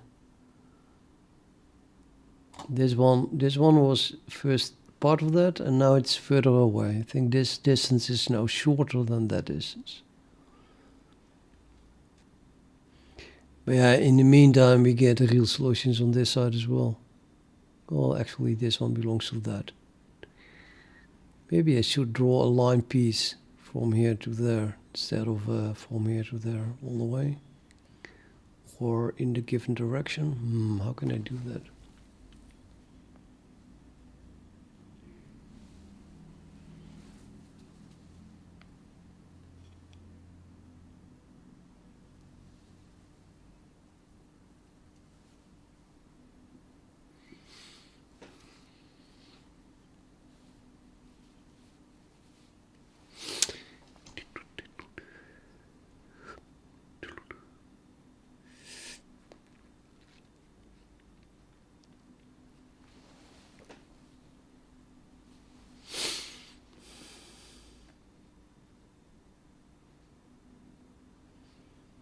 I can do that for the green ones, because they are going through Q, so we can just draw a line from Q instead of this.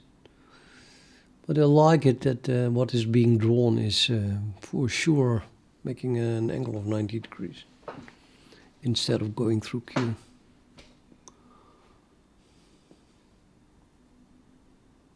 Okay, so we get closer and closer and closer, and then yeah. It's never the case. I don't think it's ever the case that this is the shortest distance. There's always the other solutions that are better. So it looks like you can ignore the complex solutions completely. No, this is just symmetrical. Let's try some other configuration. It even looks more horrible. No, let's find something red. There's something red. So there's these two solutions colliding at this point here.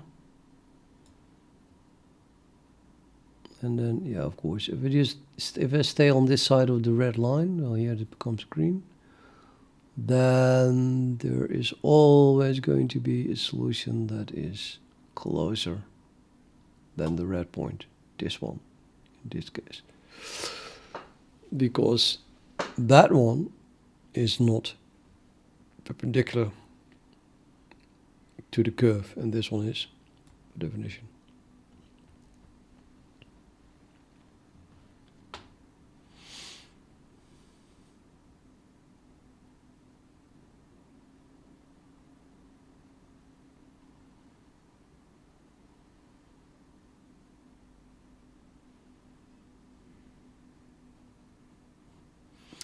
Okay, well, though interesting, it doesn't make much sense, I guess, to draw the red lines. Because, yeah, they have nothing to do anymore with what they represent, I think. Q is over here, and it's giving a distance that's perpendicular to this point. I mean, what? Doesn't make, yeah, nonsense.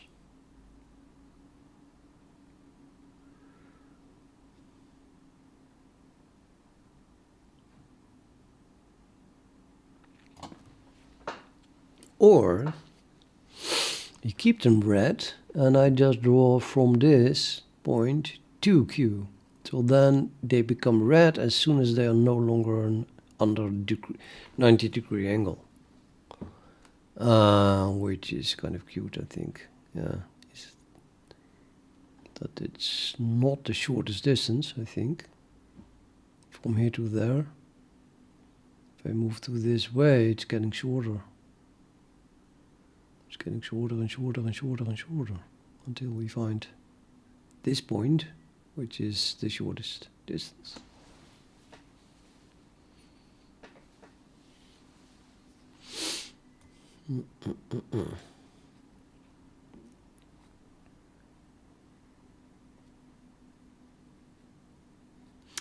Let's draw a little arrow from Q to a point on the curve.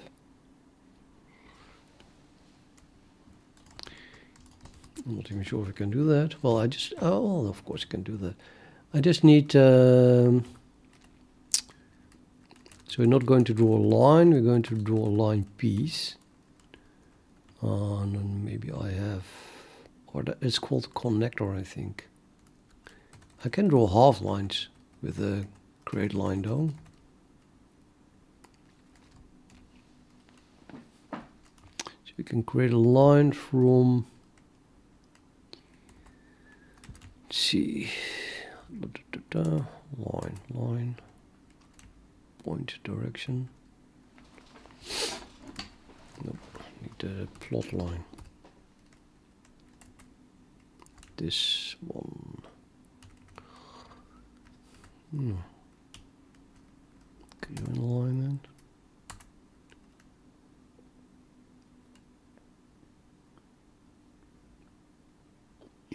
Nope, needed another create line. That's what we need, not this one. This one.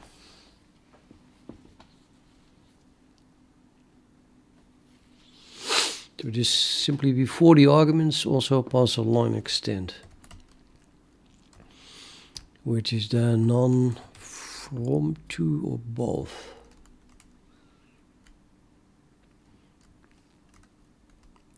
I have no clue what that means anymore.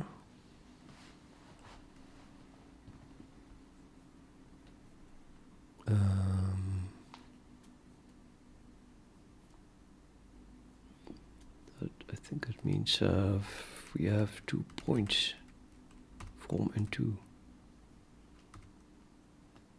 and then it extends beyond that point. So we do none, we just get a line piece, which is the best thing. But I need to pass 2 points in. So how would they do that? Oh, it creates a line piece. Oh, yeah. Oh, it's just not create a line, it creates a line piece. And a line piece is a from and a to. Right, so I make from the Q and to the P. And then a line extend none. So this is a line piece now. And then we do no longer the normal, we use Q. Now I forgot what it was. From to. I'm just putting the Q here, I think. I have the line extend none here. Will it extend it to, it doesn't really matter really, but okay. So extend beyond 2. So then you want to draw 2 P0 from Q. So this is then plot Q, something like this. If the compiler works, you know it.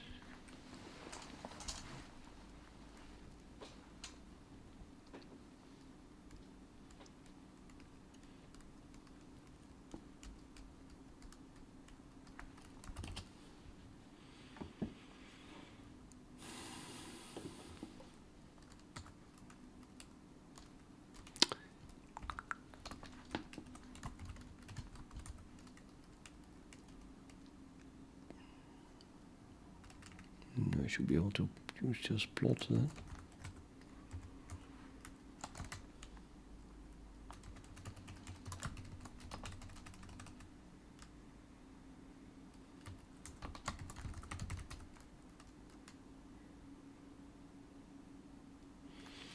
Compile. Man, it's getting slow.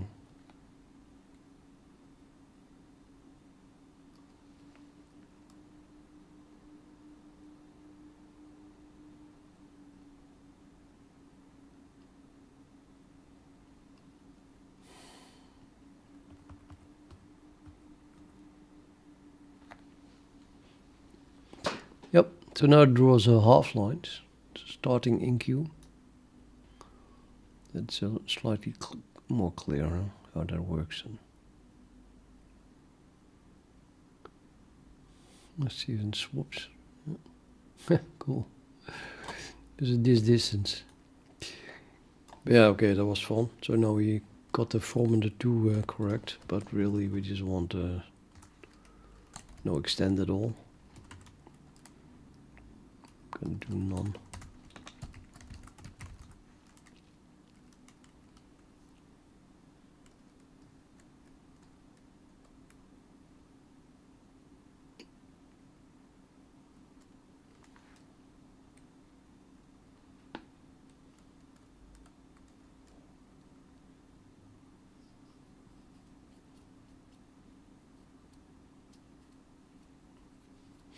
Yeah, that's kind of the same thing then as a connector, which is also a line piece, but then I can add arrows.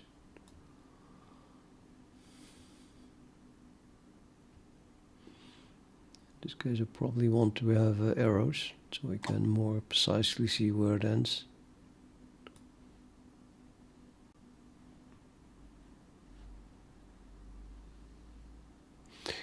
Okay. So now you see that the red one is just not making a 90-degree angle. So it probably still doesn't make any sense to draw it. But yeah.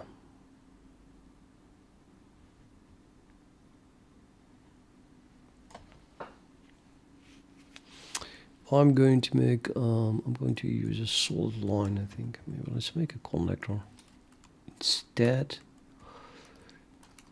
So we do connector.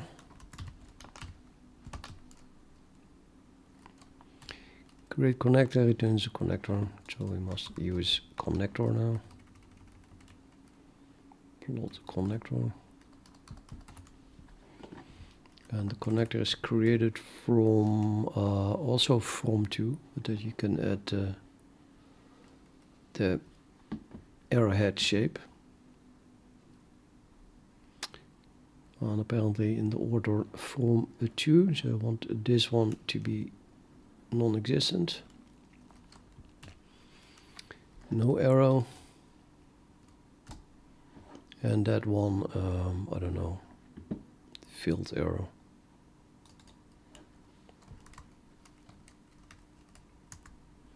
It's a point. This is no longer there. These are 2 points. Plot QPT followed by no arrow. Filled arrow. Arrow. Which are defined in connector itself. The arrowhead shape.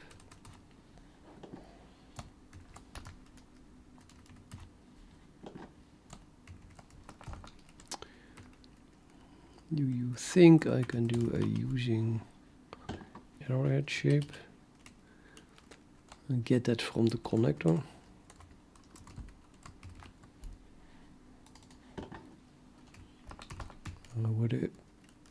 The connector that contains that is in Cairo window, so that was already included. Should work. Now, before I let finish that, I want to change my line style to solid. Line style, solid line style, probably.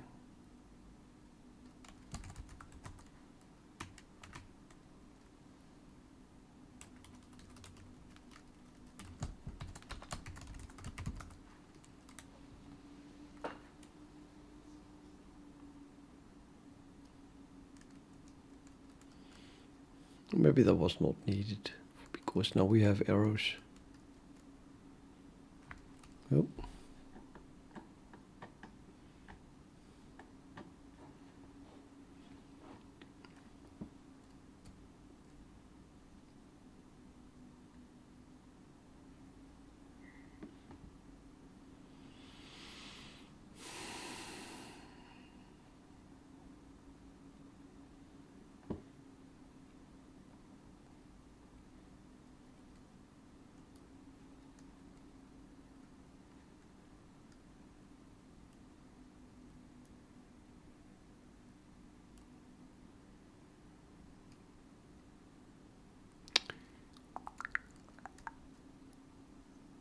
This is the one that I want to use. It says 6 were provided.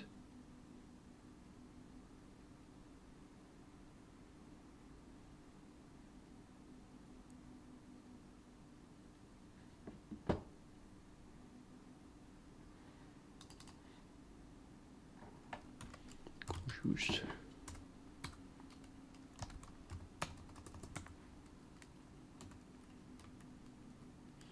Create connector. Takes a layer and then connector style. Oh, I don't have a connector style maybe.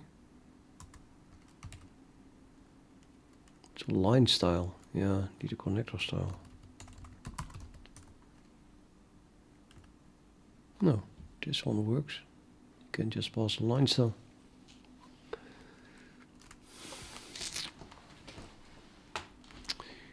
Here's another create connector.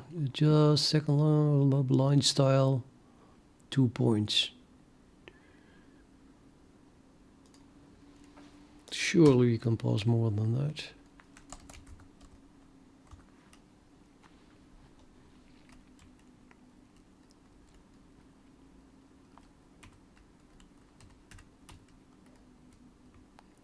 Two points.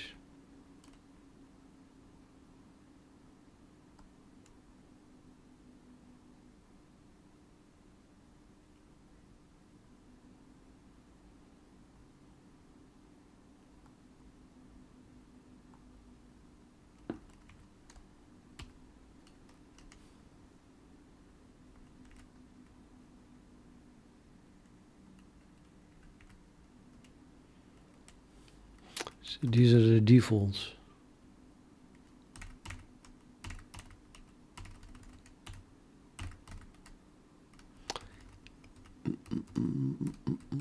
But I should be able to pass them as well. Arcs, make tuple.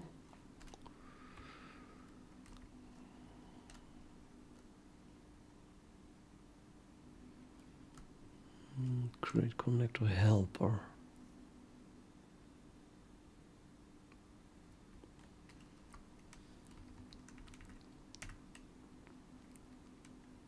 No, the arrowhead shapes are first.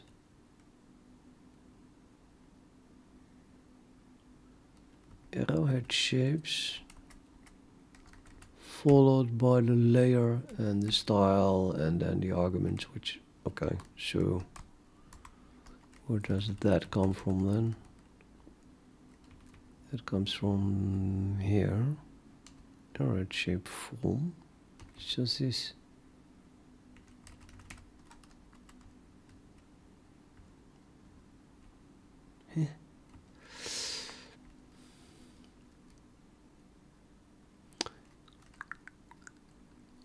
I think I can't pass them. I just have to, well, they have to be part of the style then.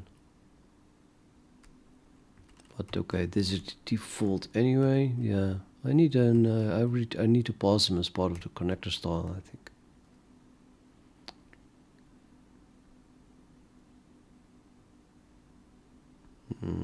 But if that's the case, then why are they not extracted from the style?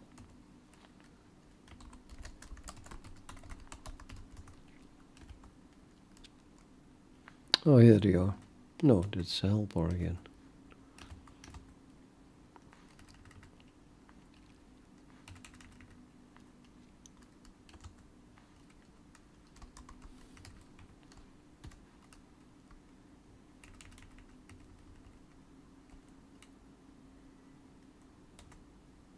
Sure, it's not possible. Okay. Strange. Just missing. I should edit. Maybe another day.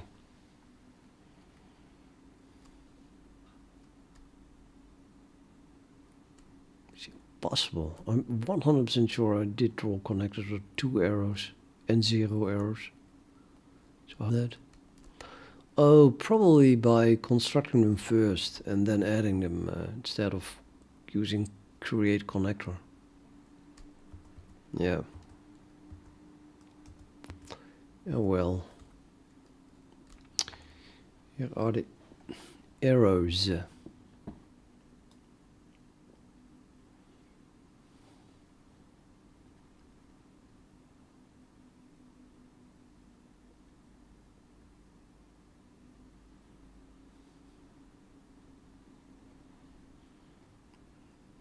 Awesome.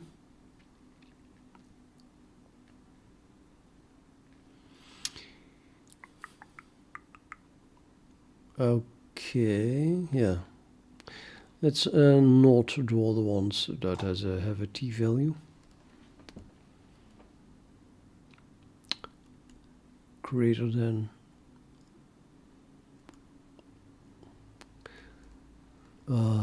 less than 0, larger than 1. Actually, I think I still should take into account the distance to P1.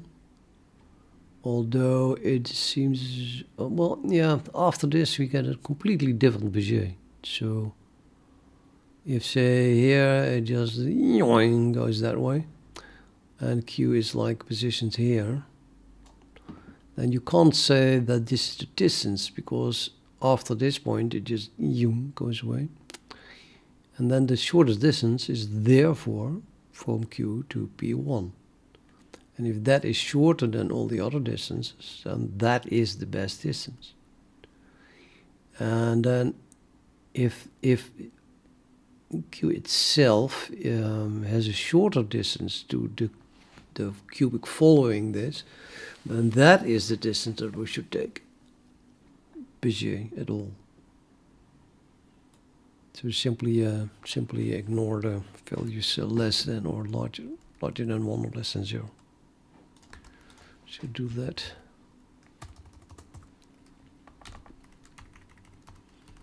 So t is less than 0, or t is larger than 1.0. Continue. And actually, I just don't want to draw it if it is not is real. Continue as well.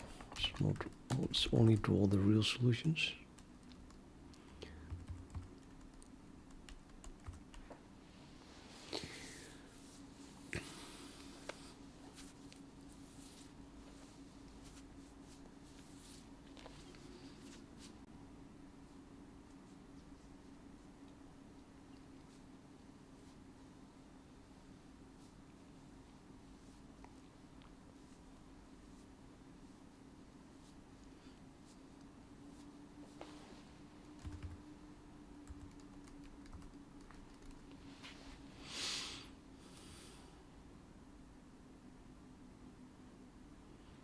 There's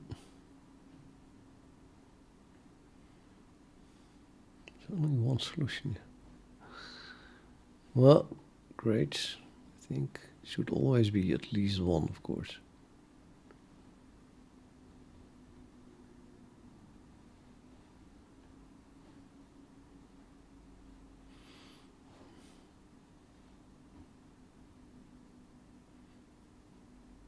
Okay, this is not right. This is really. Where is my solution that points to this?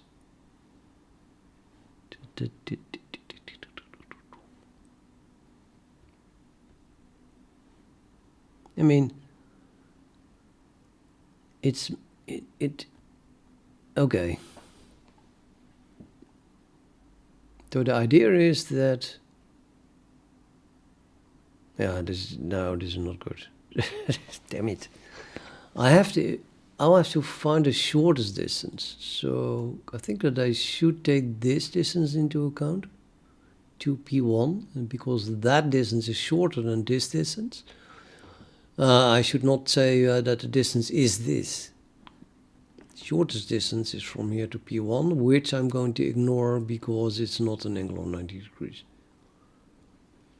But it's still shorter than that one, therefore we don't want to say that Q is very far away from that point.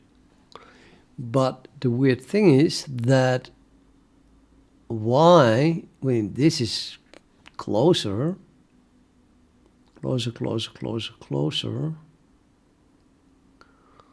so I guess the reason is that it's not making an angle of 90 degrees with the curve at all here. What the hell does that mean? So we move it like this a little bit. If you move a little bit further, and this is no longer an angle of 90 degrees. Never.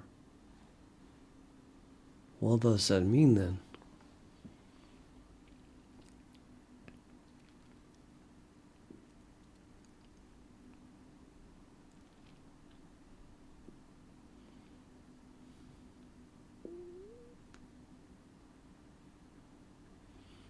Still get shorter and shorter and shorter the distance. Shorter and shorter and shorter and shorter. The only thing that it means, I think, is that this Bezier can't be where the Q belongs to. Because if you continue this with another Bezier, it's always going to be closer. Isn't it?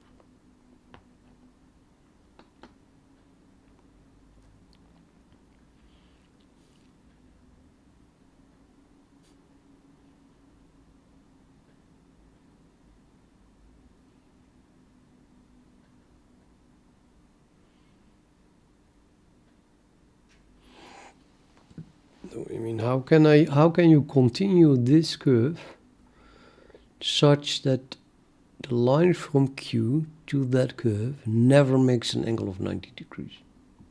It's not possible. If you curve upwards, then at some point it's 90 degrees. So it must always be larger. This part must always be larger than 90 degrees. Which means that you have to curve downwards. Yeah, and then you can go here. But here it comes 90 degrees again, so you have to curve downwards again. So the only way to do that is just go through Q itself. And then at that point its distance is 0, and I could still say, 90 degrees. What if we just go past it, like, go towards Q, that's like that's not 90 degrees, like 180 degrees. And then we curve even further like this, but you can't go like that, so we have to curve further away. No, if you curve like this, there's also a point where it's 90 degrees, but then from the other side. There's no way. You can't avoid getting in a 90 degree angle unless you go through Q, but that's the same thing. You can just keep it at 180 degrees.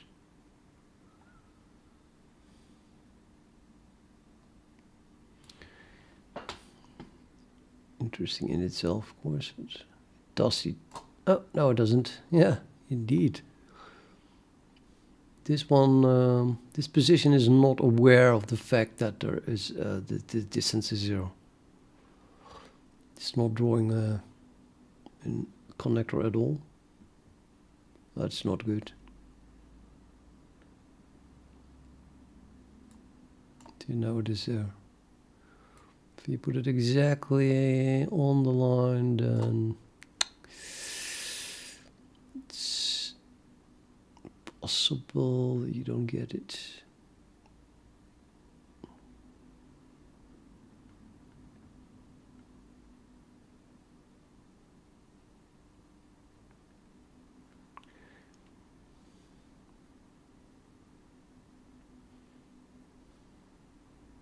That was a coincidence. The pixel precision makes it a bit hard. I mean, the resolution. Can only put my mouse on pixels, not in between. Well, there's another one. No, it's not.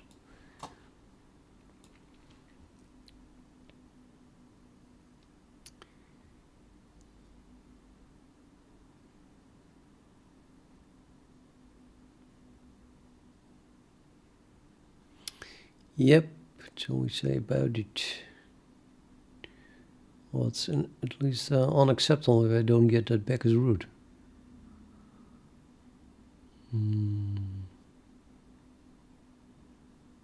Very unacceptable.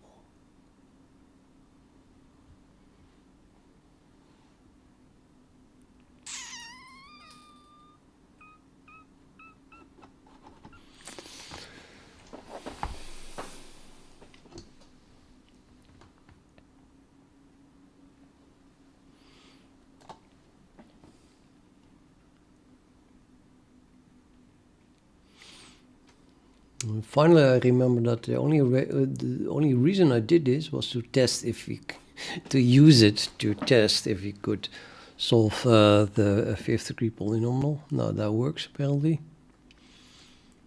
I think a better method is to literally minimize the distance.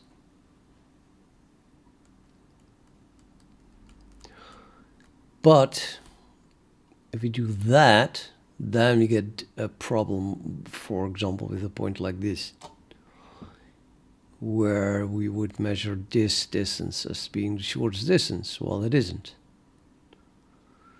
because now it could curve away. But then again, there's a point here. I would still think that this is the shortest distance then, while this is the shortest distance. Okay. Okay, so there is a solution here, which I ignore because t is larger than the t that belongs to that is larger than 1. But I can calculate that distance. That distance being shorter than this distance means that I probably should not consider these at all. And the result is then that Q does not belong to this Bezier, and therefore it's going to belong to the next Bezier. And there is no way you can avoid measuring a distance. Now, I should have measured a distance to P1. It's not about this distance.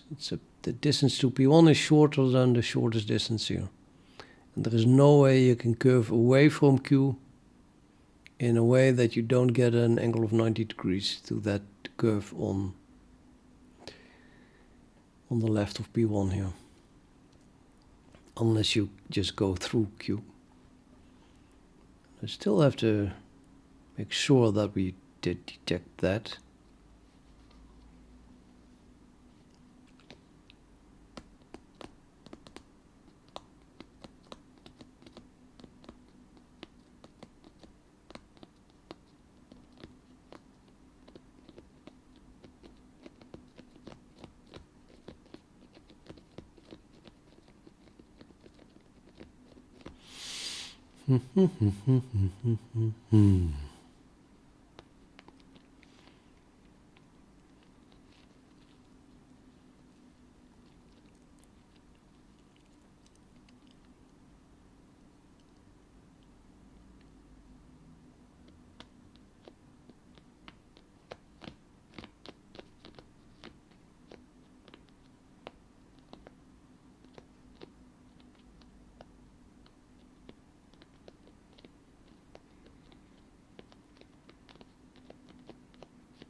Okay, so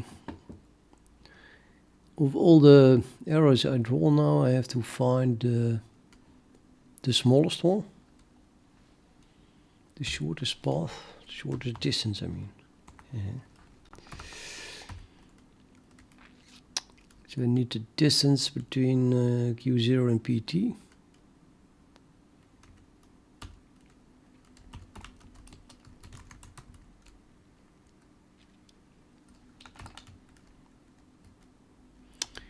Distance.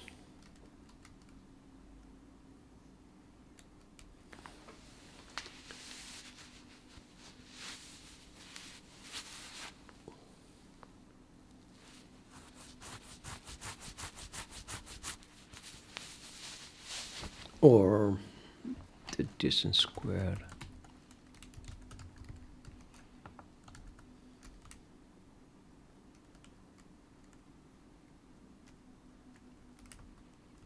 Not just create a vector, so it doesn't become a vector, or just subtract those two.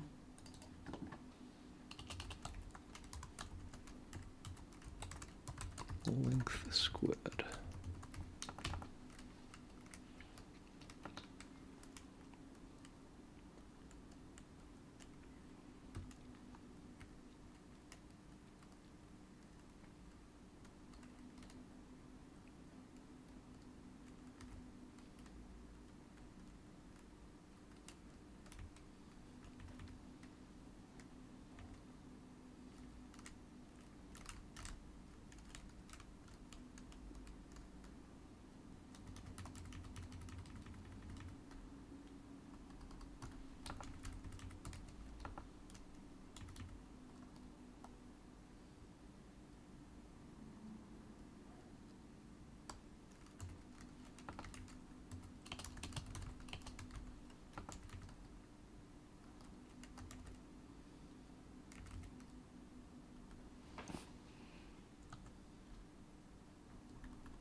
It's limits or numerical limits? Man, why do I not know that?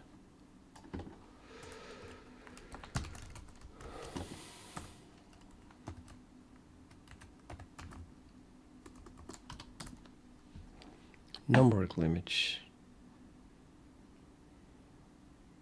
I need something like this. Minimum value, maximum value.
itchy.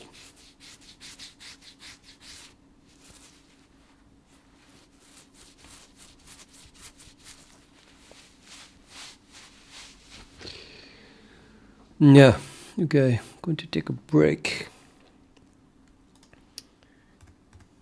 Have to go to the market to buy something. So, the shortest distance, that is the shortest distance. Yeah.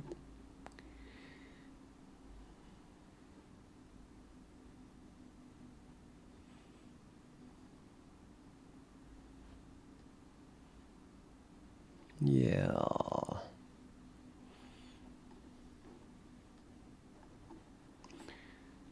Cool. Totally works.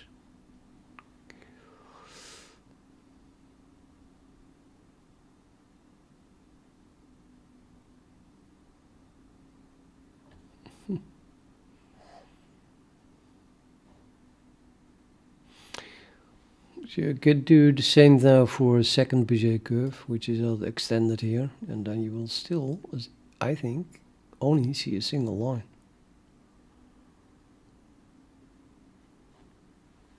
Maybe should test that.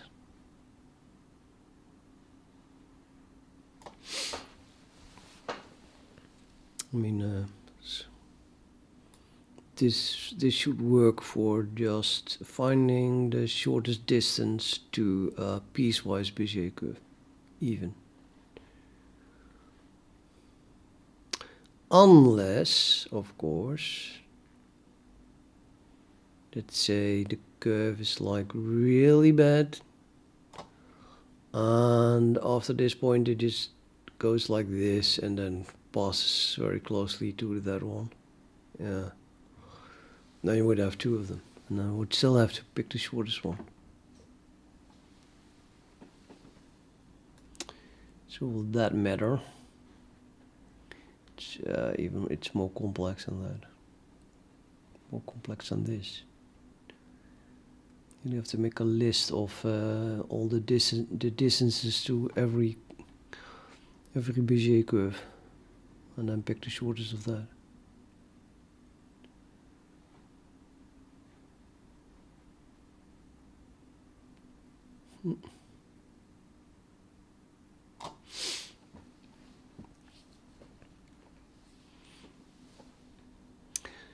But, nah, not that important, I think. In the end, we are going to fit curves that are very close to every point that we measure.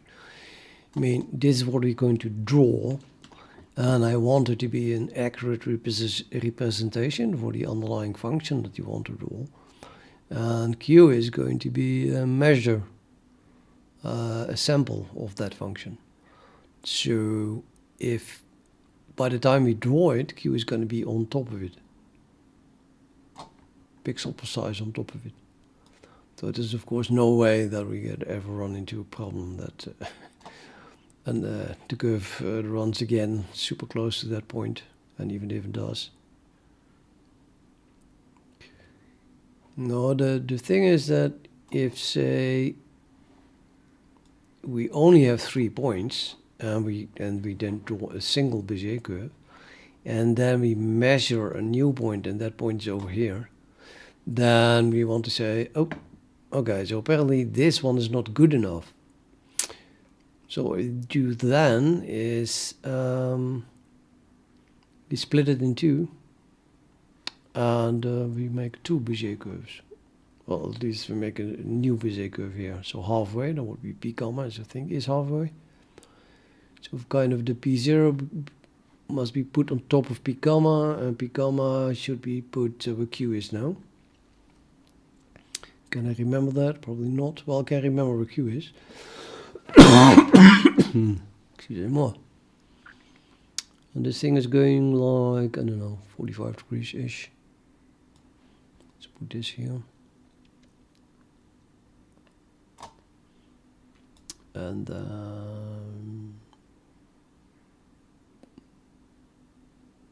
well, I know I can't move comma. P comma. P comma here.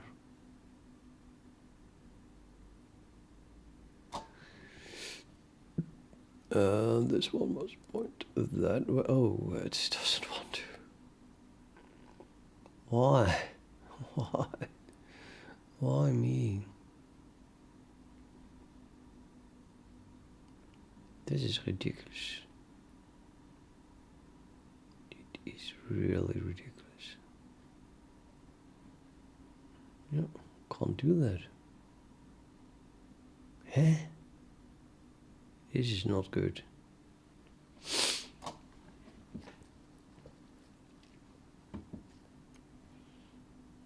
Guess it's because this one's now pointing the wrong way. Not really. Nope. Nope. Oh, okay. Surprising.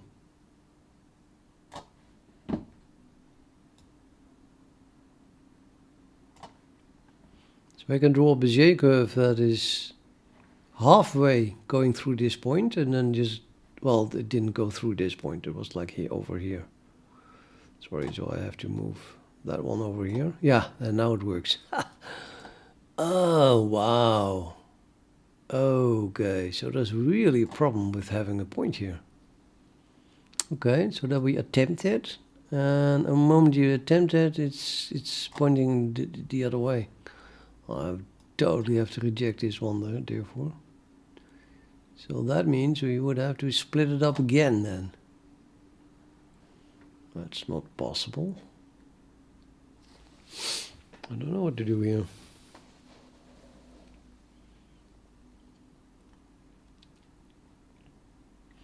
I can move P1 over here. Think. So you would have to make a new sample. Let's say, I just know it goes like this. So my P comma is put there, because just I know it's going through this point. And the P0 is put there, P1 is put there, I mean. And here we're going like this. And then we try to, nope. Man, what a mess. It's just really, really, really not wanting to do what I want.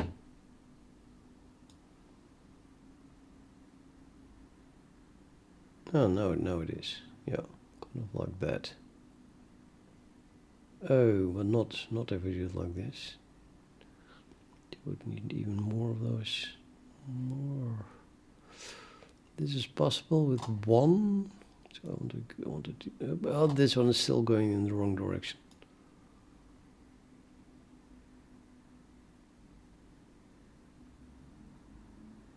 That's not good. That is not good. To think about this. Whoa, how can this be so difficult? I thought I just split it up in multiple Bezier curves, and then if you make a really fine small Bezier curves, it just should automatically work. But apparently it is not that easy.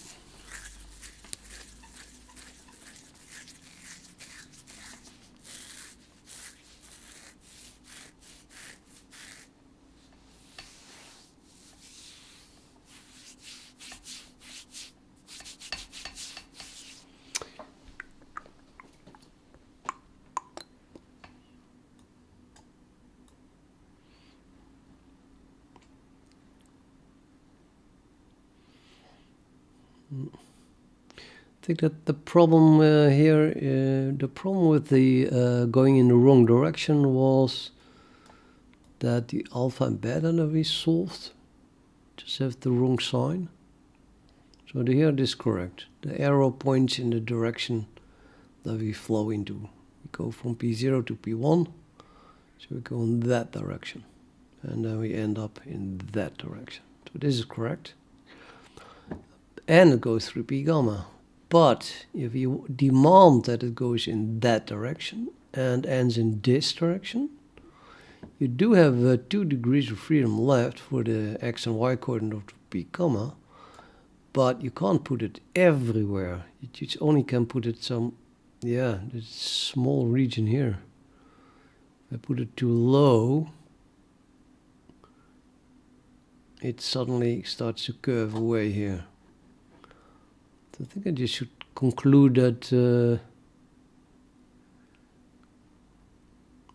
if I'm trying to let it move through P0 and P1 with a given derivative there, or direction, and I want it to go to P gamma, but I can't get it to get a positive sign on alpha and beta, then I don't even need to measure distances. It's just not possible to get a Bezier curve that goes through this point and then ends up like that.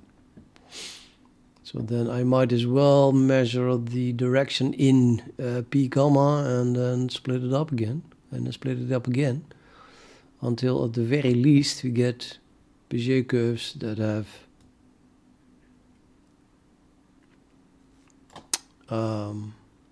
positive alpha and gammas. Yeah, I really have to run now. I'll be back later.